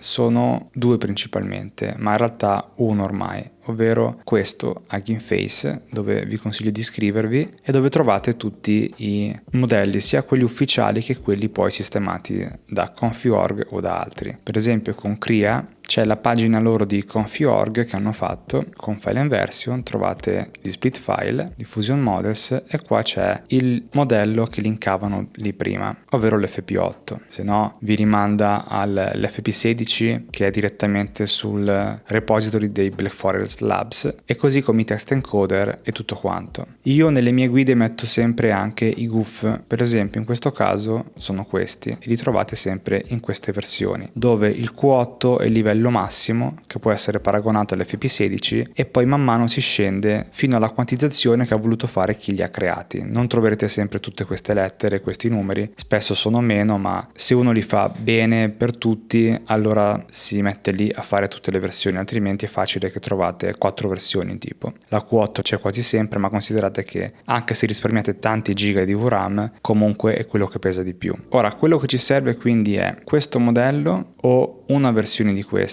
Considerate la scheda video che avete voi, più riuscite a fare tutto dentro la vostra scheda video e più veloce sarà. Pensate che comunque Confi.ui ha l'offloading e ce la fa lo stesso andando sulla vostra RAM di sistema, ma dovete avere tanta RAM, non pochi giga, altrimenti va tutto in palla. Io riesco a generare con il Q8 perché ho 24 giga di VRAM. Voi tentate un pochettino meno se vedete che si impalla tutto dopo. Perciò qui cliccate e lo mettete in download. Dopodiché ci servono questi altri file. Il clip L è uguale sempre, perciò se cliccate qua parte subito a scaricarvelo, mentre il T5 XXL c'è in varie versioni. Anche per questo io consiglio comunque sempre di andare sui GUF perché vi fanno risparmiare VRAM. Se non avete proprio un sistema molto potente, tanta RAM, tanta VRAM, che ve ne frega veramente tanto di quanti modelli state caricando e di poter poi giocare anche con risoluzioni e cose che vanno poi a appesantire ulteriormente, allora mettete sempre gli FP16 perché quelli sicuramente vi danno la qualità migliore. Se non avete voglia di appesantire tanto il sistema, avere generazioni magari molto lunghe e dover ottimizzare in modo incredibile, andate almeno sugli FP8, se no sui GUF che fate prima. Se torniamo su Hugging Face c'è sempre questo altro utente, City96, che è lo stesso creatore del nodo che rilascia le sue versioni. Vedete qui non sono tante quante erano nell'altro repository, stesso discorso, scaricate in base al vostro hardware. Se riuscite fate tutto in Q8, se no man mano scendete. Ricordate che text encoder e modello non devono essere per forza della stessa quantizzazione, potete usare per esempio l'FP16 come T5 XXL e il Q8 come modello, sono completamente staccati. Se volete questo lo mettete qua in download e l'ultima cosa che manca è il VAE. Se cliccate qua anche in questo caso parte a scaricare da solo e va. Finito di scaricare questi modelli dobbiamo metterli nelle sue cartelle. Allora ripeto quello che ho detto prima: se avete scaricato gli FP8 o gli FP16 vanno seguite queste indicazioni, ovvero i modelli in Diffusion Models,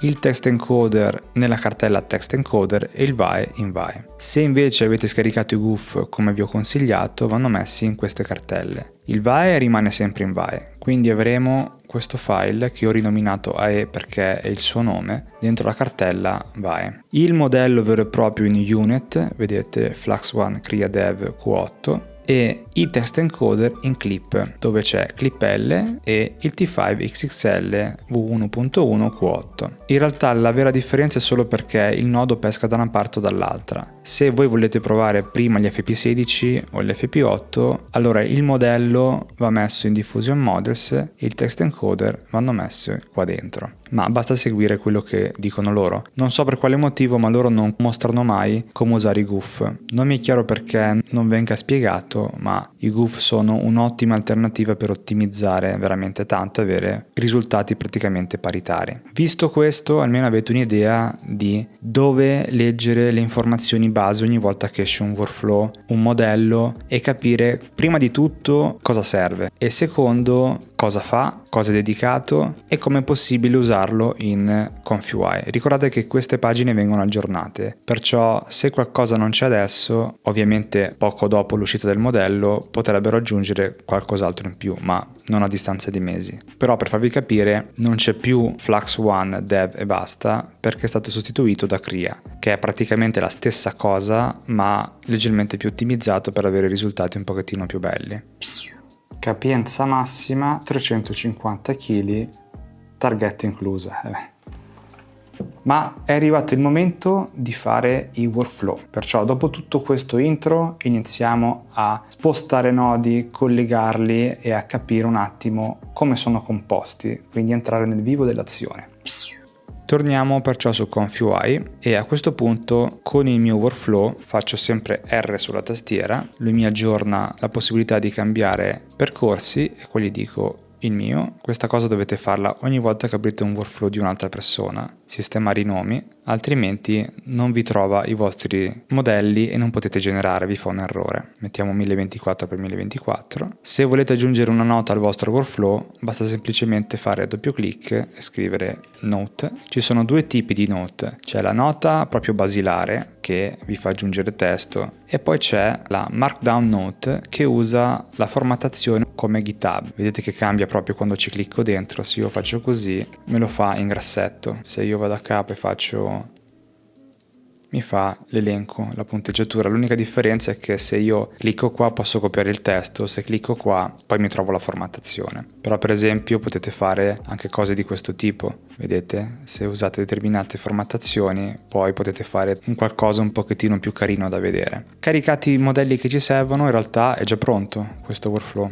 perché funzionerebbe già. Se io faccio run, lui partirebbe a elaborare. In ogni guida io vi spiego passo passo perché ci sono determinati nodi. È quasi sempre una cosa basilare. Come dicevo anche prima, non tutti i modelli hanno bisogno degli stessi nodi e della stessa linea di generazione. Questa cosa la capite dove vi ho fatto vedere prima, perché magari un nodo che genera audio farà altri giri, ma solitamente è sempre questo il workflow, ovvero si caricano i modelli che sono quasi sempre ormai divisi in questi tre blocchi. Il modello vero e proprio, i clip, quello che abbiamo caricato prima che si chiama T5 XXL, ma potrebbero essercene anche più di uno, perché per esempio alcuni modelli chiedevano addirittura 4 text encoder da caricare. E poi c'è il VAE. Questi tre blocchi, come dicevo all'inizio, si occupano di tre cose diverse, ma servono tutti e tre per la generazione. Questo è il modello vero e proprio con il training delle immagini e tutte le informazioni. Il text encoder clip si occupa della comprensione del testo che andrete a scrivere nel prompt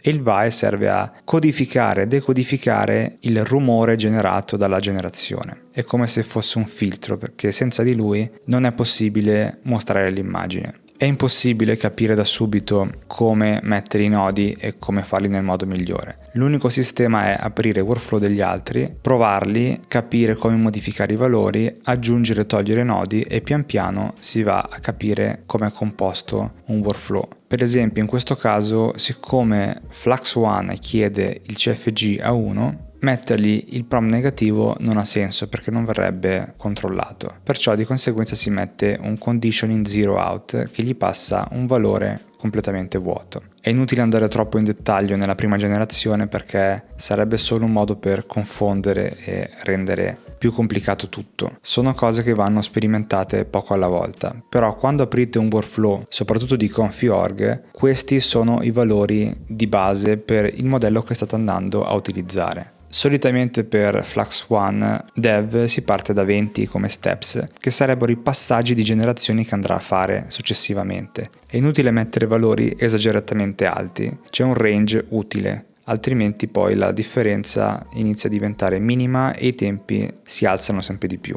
Sotto un certo valore avrete generazioni pessime perché un modello è considerato per generare in un range solitamente non strettissimo ma neanche così ampio. Il CFG, come dicevo, è l'aderenza al prompt, però questo è strettamente legato al modello. Un modello come Flux One è distillato da altri modelli che non sono rilasciati in OpenWeights, per questa caratteristica non accetta dei CFG più alti, potreste avere immagini peggiori e basta. Con modelli invece non distillati potete giocare col CFG, aumentarlo, diminuirlo e vedere se questo migliora l'aderenza al prompt. Il sampler name e lo scheduler sono metodi di elaborazione degli step di come verrà generato il rumore per creare l'immagine o qualsiasi altra cosa che sta generando. Non c'è una linea precisa su quali usare. Potrebbe essere che un sampler name in particolare vada bene con alcuni scheduler, ma non per forza con quel modello. È una cosa che dovete testare voi e in base anche ai test che fanno gli altri utenti solitamente vengono consigliati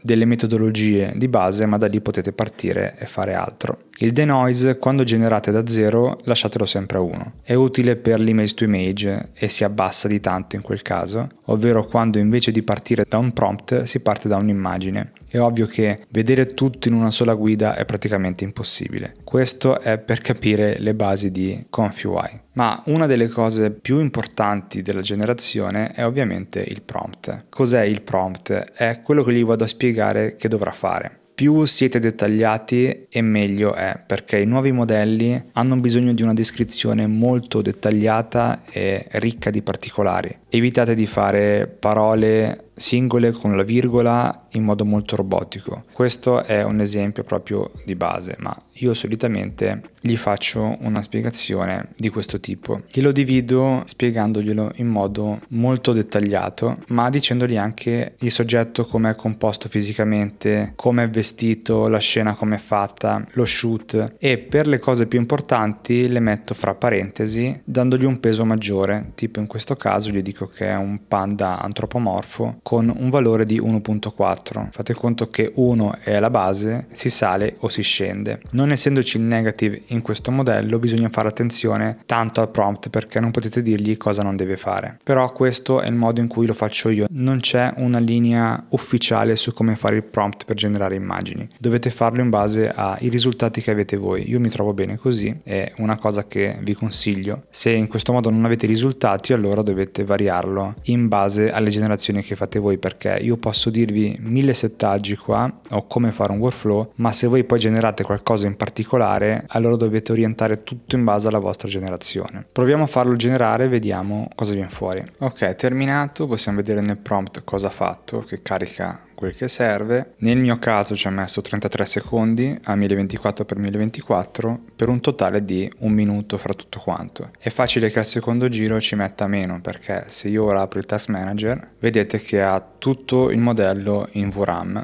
Non dovrà fare più questo passaggio, sicuramente ci metterà meno. Se vediamo quello che ha fatto, ci ha realizzato questa immagine. Questa è la preview con il Save Image. Io le metto sempre 2 perché se uno vuole fare solo i test, se voi cliccate qui e fate bypass, non vi farà il Save Image ma farà solo la preview. Poi ovviamente se uno vuole salvarsi la preview si può fare Save Image, ma la preview ha una qualità un pochettino più bassa. Dove ho salvato questa immagine, se voi aprite la cartella di ConfUI e andate in Output, vedrete questo file. Se io lo prendo e lo butto dentro a ConfUI, mi apre lo stesso workflow con le stesse impostazioni usate per generare. Perciò se voi trovate qualcuno che condivide un file generato con ConfUI, quasi certamente, se non l'ha pasticciato, non ci ha fatto altro, ha dentro tutto quello che vi serve, potete generare la medesima cosa. Magari però fate attenzione a mettergli fixed, così sicuro generato uguale. Altrimenti ogni volta che cliccate con random cambierà il seed e cambierà l'immagine generata, perché il seed insieme a tutte le impostazioni del workflow creano quell'immagine lì in particolare. Se voi mettete le medesime cose e fate run, verrà la stessa immagine fuori. Infatti non per forza dovete avere l'immagine o il workflow, vi bastano i dati. Se voi avete il medesimo prompt, mettete gli stessi modelli, che in questo caso non devono essere per forza GUF o FP16 o FP8, quello non va a variare, ma dovete mettere però lo stesso model sampling flux,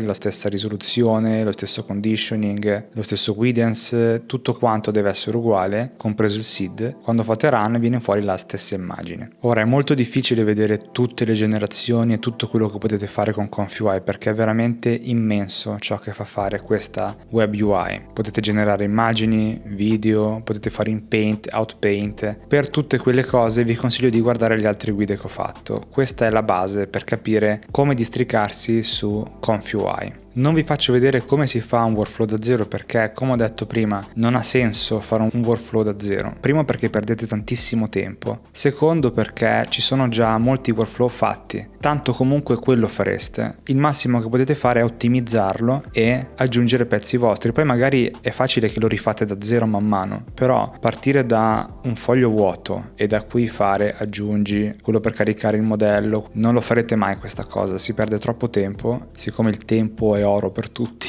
conviene sempre pasticciare su workflow o già fatti da voi quando li avrete fatti, o quelli di Confi.org o quelli che trovate in giro. Però mi raccomando, attenzione a installare nodi a parte che vi chiedono di non usare il manager o fare altri giri. Questo perché se rimanete dentro ConfiUI un minimo siete un pochettino più protetti. Se fate nodi esterni non è che sono virus, ma potrebbero eseguire codice che non viene controllato e che qualcosa può farlo se c'è dietro un qualcuno che vuol fare un attacco malevolo in qualche modo. In questo particolare caso il file è un PNG. Il PNG è il tipico file di ConfiUI. Se elaborate video solitamente vengono fuori come MP4, ma anche lì potete variare la generazione. Ci sono anche i WebP. Tutti questi formati sono tipici da web, diciamo. Se volete uscire con output diversi dovete installare anche alle volte dei nodi diversi, perché non sempre vi permettono di uscire con altri formati i nodi già integrati in ConfiUI. È impossibile conoscere tutti i nodi di ConfiUI, vi faccio vedere perché.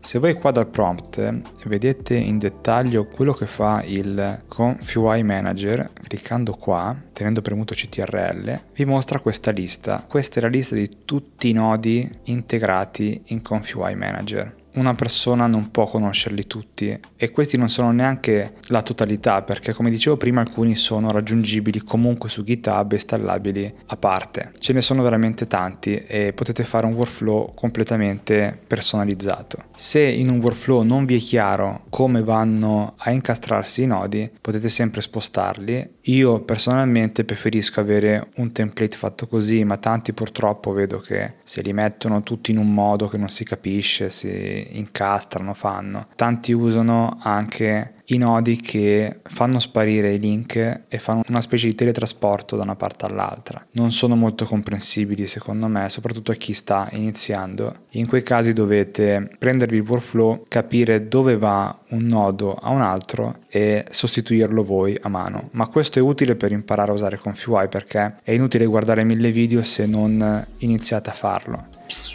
Ed è per questo che oggi i Velociraptor li chiamiamo tacchini.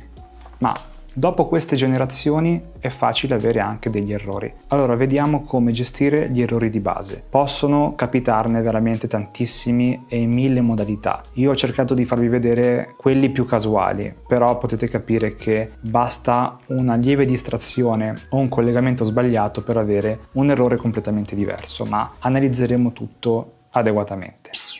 Facciamo un esempio, mi dimentico di collegare un nodo. In questo caso questo nodo è compresso, perché se io premo qua si apre, uguale a questo qui. Tutti i nodi, se li cliccate sul pallino, si chiudono. Se io stacco questo nodo qua e faccio run, mi fa subito un errore. Mi dice guarda che il tuo clip test encode gli manca il clip. Un consiglio che vi do, lasciate perdere il chiedere agli LLM gli errori che avete qua, perché è molto difficile che vi diano delle risposte utili, spesso vi incasinano la vita e basta. Fermatevi a leggere gli errori, non tanto quello che vi dice qua, soprattutto questa cosa che spesso non serve a niente secondo me, ma quello che viene scritto qui vi è utile, che non è esattamente lo stesso report, alle volte differiscono. Qui è abbastanza chiaro, diventa rosso il nodo e ti dice va, hai dimenticato di collegare questo, quindi se io faccio così siamo già a posto. Ma mettiamo caso che io collego i LoRa, e adesso vi spiego che cosa sono i LoRa, ma questo non lo collego, lo lascio staccato perché non mi accorgo, perché sono attaccati e quello che volete, faccio run, si blocca ancora, dice guarda che il keysampler gli manca il modello.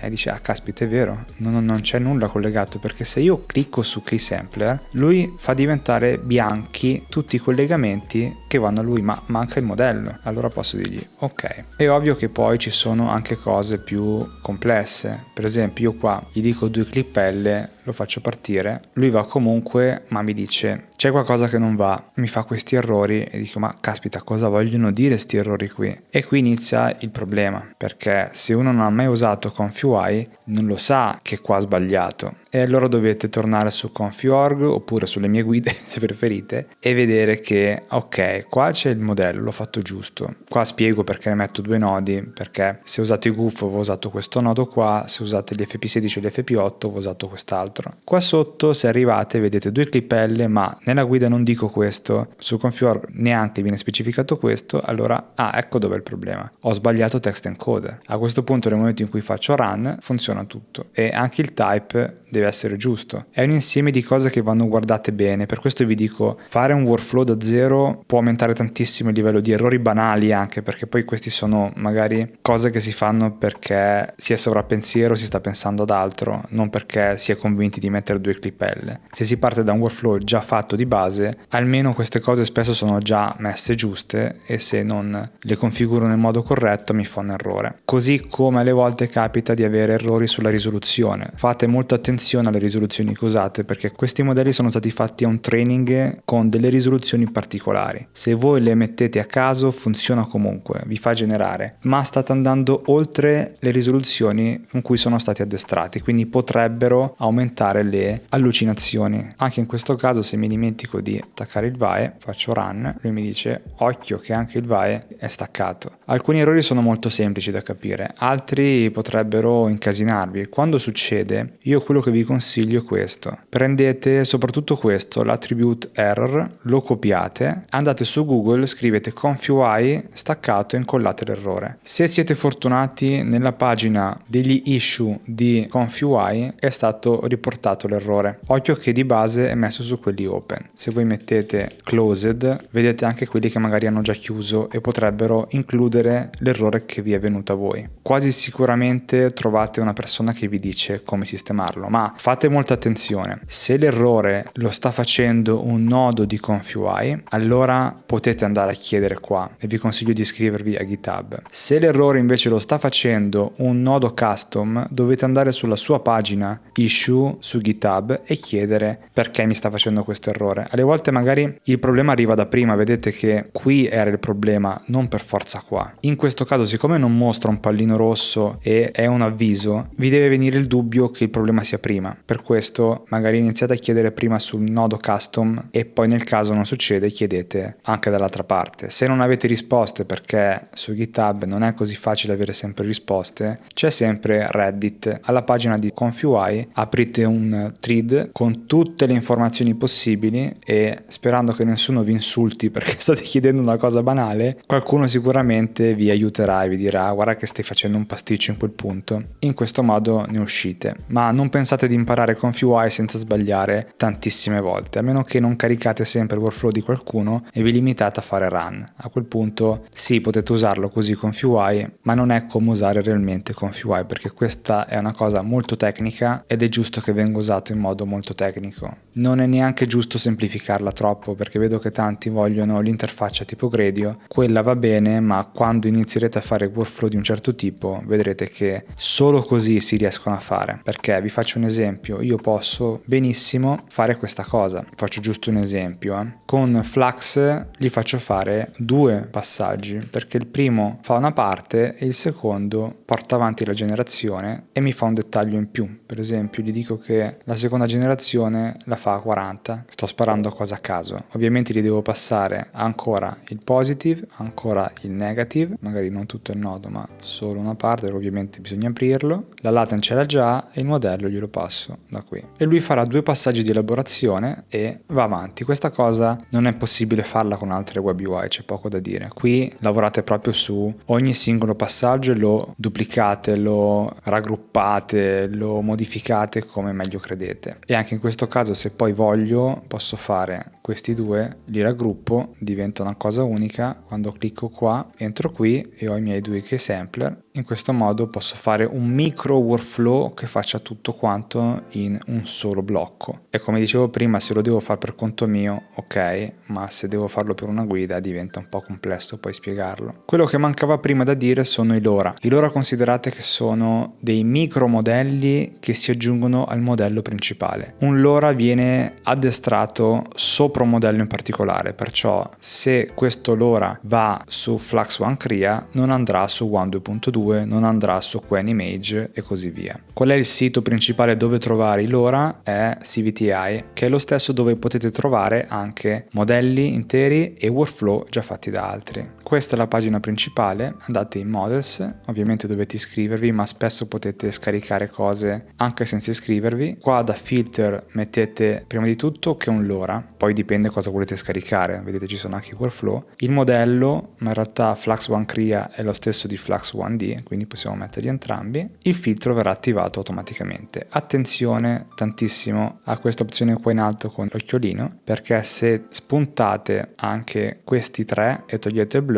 vi mostrerà la qualunque, perciò fate tantissima attenzione dove siete in quel momento e cosa potete visualizzare. Comunque sia, quando vedete i vari LoRa capite cosa possono fare. Prendo questo ad esempio, senza dover impazzire col prompt, voi se usate questo LoRa vi farà le sculture in vetro. Lo scaricate, lo mettete nella cartella Models in LoRa's. In queste cartelle potete fare altre cartelle voi e dominarle come volete. Se prendete per esempio LoRa di Flux One, di One, di QAnyMage, così da non averli tutti qua insieme, perché potreste scaricare anche 20-30 LoRa se vi fate prendere la mano. Una volta che l'avete scaricato ed è nella cartella giusta, quando siete qua fate come sempre R, lo caricate. In questo caso c'è questo nodo, se no il nodo di base è questo qui, load LoRa, o altrimenti questo. La differenza è che uno fa passare anche il clip, ma alle volte non c'è necessità di far passare anche il clip, e questo è proprio il caricamento base. Questo vi permette di caricare tanti LoRa e selezionare la forza di ogni LoRa, perché uno è sul livello normale, ma se è troppo forte potete abbassarlo di 0.6, 0.7 oppure aumentarlo a 1.1, 1.2, perché quando ne mettete tanti potrebbero andare a incastrarsi fra di loro e dovete fare attenzione. Qua solitamente vi spiegano se c'è un settaggio migliore e qua sotto potete vedere se degli utenti hanno fatto delle prove, e quando vedete la I qua sotto potete copiare il prompt e i settaggi che sono stati usati. Vedete, step 40, il prompt e tutto quanto. E questo può tornare utile se state impazzendo col prompt, non riuscite a fare proprio quello che volete voi, magari andando qua trovate il LoRa che lo fa già, e quindi senza dover fare una roba pazzesca col prompt mettete il LoRa e vi ha già risolto la giornata. Lasciate perdere quelli che si muovono, perché mettono alle volte anche dei video realizzati successivamente, ma Flux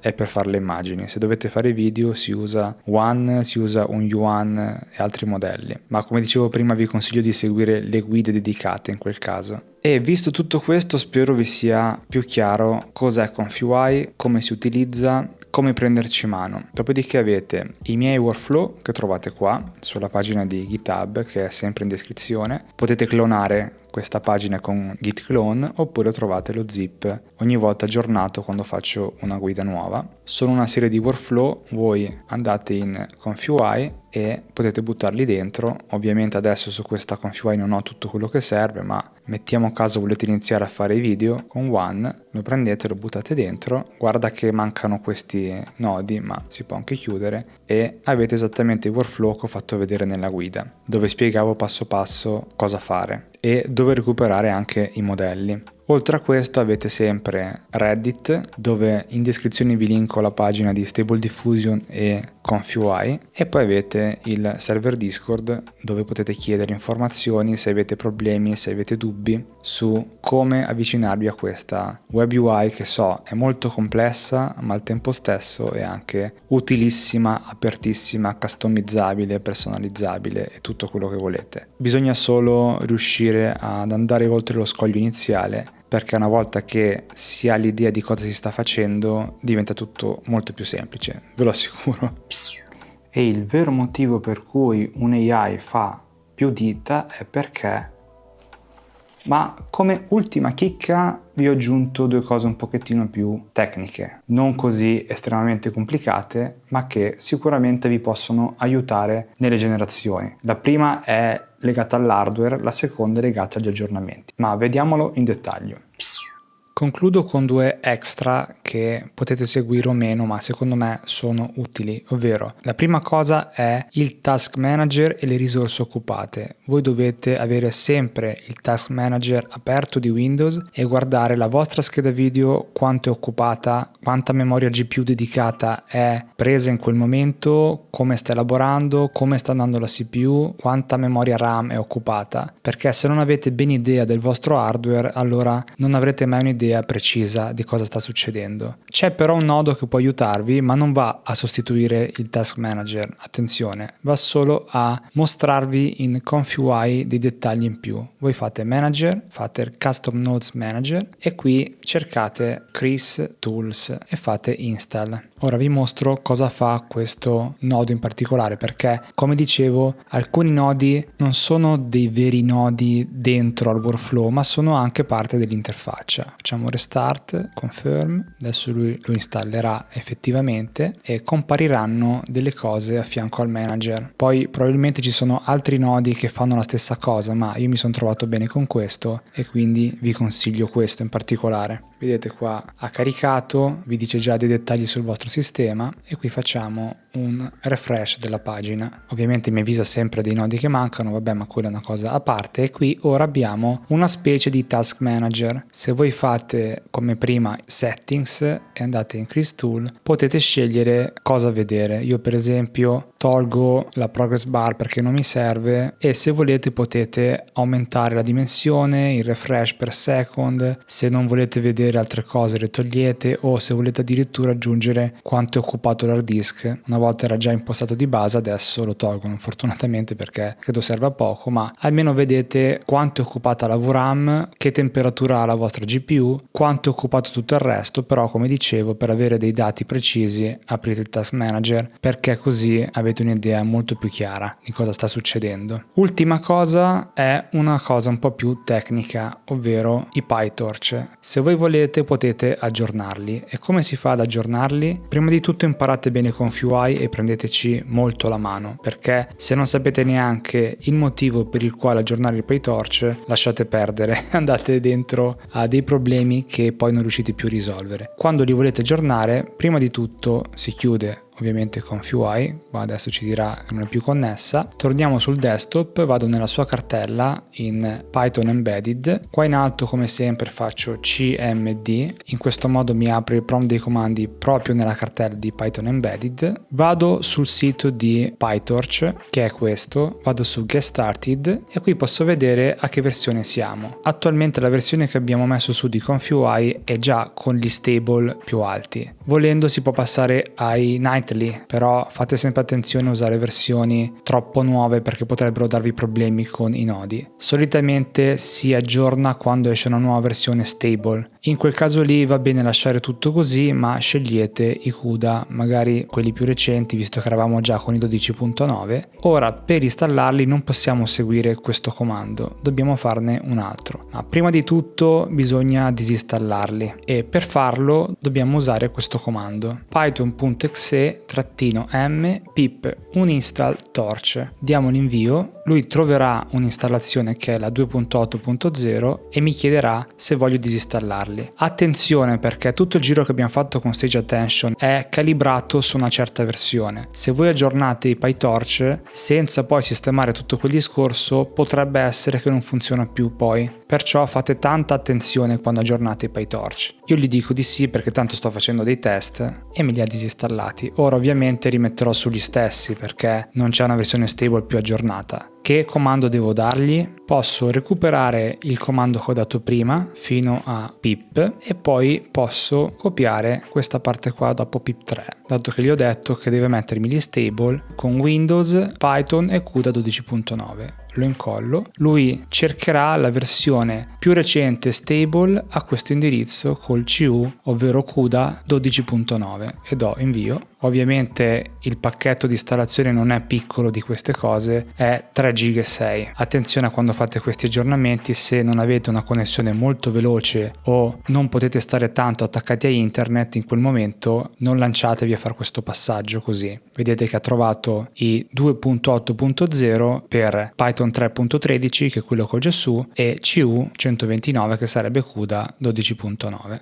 Questa cosa, come dicevo, è consigliabile quando escono release più grosse e soprattutto stable, se non volete proprio testare versione nightly o cose che stanno uscendo nuove particolari, e il più delle volte in realtà non si aggiornano neanche queste cose qui perché è molto probabile avere problemi piuttosto che miglioramenti. Quindi ovviamente se uno ha i PyTorch 2.2 e sono fuori 2.8 forse è il caso di aggiornarli, però se siete ai 2.7 e volete passare 2.8 fatelo, soprattutto se avete l'RTX 50, ma se avete altre versioni di Nvidia non è una cosa così necessaria, diciamo. Torniamo sul desktop perché almeno non c'è il bianco che spara, ci mette un attimino a installarli. Ok, e ce l'ha fatta, vedete, ci avvisa che successfully installed Torch 2.8.0 CU129. Questo è il modo per aggiornare i PyTorch. Ripeto, attenzione che tutto il giro con Sage Attention potrebbe andare a quel paese se aggiornate i PyTorch, se le versioni non sono compatibili come vuole lui. Perciò ricordatevi sempre, prima di fare questo aggiornamento, se è il caso di farlo veramente, se c'è un reale guadagno nel farlo. Altrimenti fatelo pure. Per il resto la guida direi si può concludere qui. Vi ho detto tutto quello che potevo dirvi su ComfyUI e spero che questo sia un'ottima base per iniziare con questa fantastica web UI. E siamo arrivati alla fine, lo so, è un video molto lungo ma non potevo tagliare determinate cose, perché dandole per scontato alla fine si porta chi sta imparando a impazzire sempre di più e a dire basta, voglio tornare su una cosa più semplice. Non è semplice ComfyUI, è inutile che vi dica che lo è una web UI molto complessa, molto tecnica, ma non è inavvicinabile, basta riuscire a superare il muro iniziale, dopodiché cadrete giù di faccia e riuscirete a fare i workflow. Come ho detto nella guida, non si parte mai da zero, si parte sempre con un workflow o già fatto, o trovato, oppure nel tempo inizierete a modificare gli stessi vostri workflow. I vari settaggi si imparano nel tempo, è da lì che inizia poi la fase più tecnica del capire perché si chiamano step, perché c'è il CFG, perché questo modello è a 1, questo è a 2.5, perché devo diminuire il denoise, cos'è l'inpaint, cos'è l'outpaint. Sono tantissime cose e non è possibile vederle in un'unica guida, ma ci sono tutte le mie guide che dovrete seguire da oggi assolutamente, e se non vi siete ancora iscritti iscrivetevi, lasciate un like, magari anche un hype se potete, così almeno fate salire questo video anche per chi vuole buttarsi nel mondo dell'AI vera e non quella un po' fuffagnosa da siti in abbonamento. No, in realtà sono buoni anche quelli, però abbiamo l'impressione di essere un po' più hacker ad usare ComfyUI, siamo un po' più tecnici avanzati, anche se facciamo delle schifezze poi dopo, vabbè, però almeno è più divertente. Ricordatevi che c'è il server Discord dove potrete riempirlo di domande, ma mi raccomando nei giusti canali, non fate tutto nella chat generica perché non ho più la pazienza di dirvi di andare nei canali giusti. No, scherzo, iscrivetevi comunque, c'è un sacco di gente che può aiutarvi, ci sono le sezioni dedicate ai vari argomenti e sicuramente trovate qualcuno con cui iniziare a collaborare oppure a condividere le vostre creazioni. E se volete supportare questo canale e tutta la fatica che ho fatto per fare questa guida, c'è la pagina Patreon dove solitamente metto i workflow in anticipo quando faccio le guide dedicate a ComfyUI, e magari potete anche collaborare con me per la creazione della guida o darmi dei consigli o solamente usare i workflow in anticipo prima che esca la guida. E allora ci vediamo alla prossima guida e spero che questa possa essere stata utile per chi sta iniziando, perché è molto interessante il poter fare tutto sul proprio computer e con la massima libertà. Allora ci vediamo alla prossima. Ciao!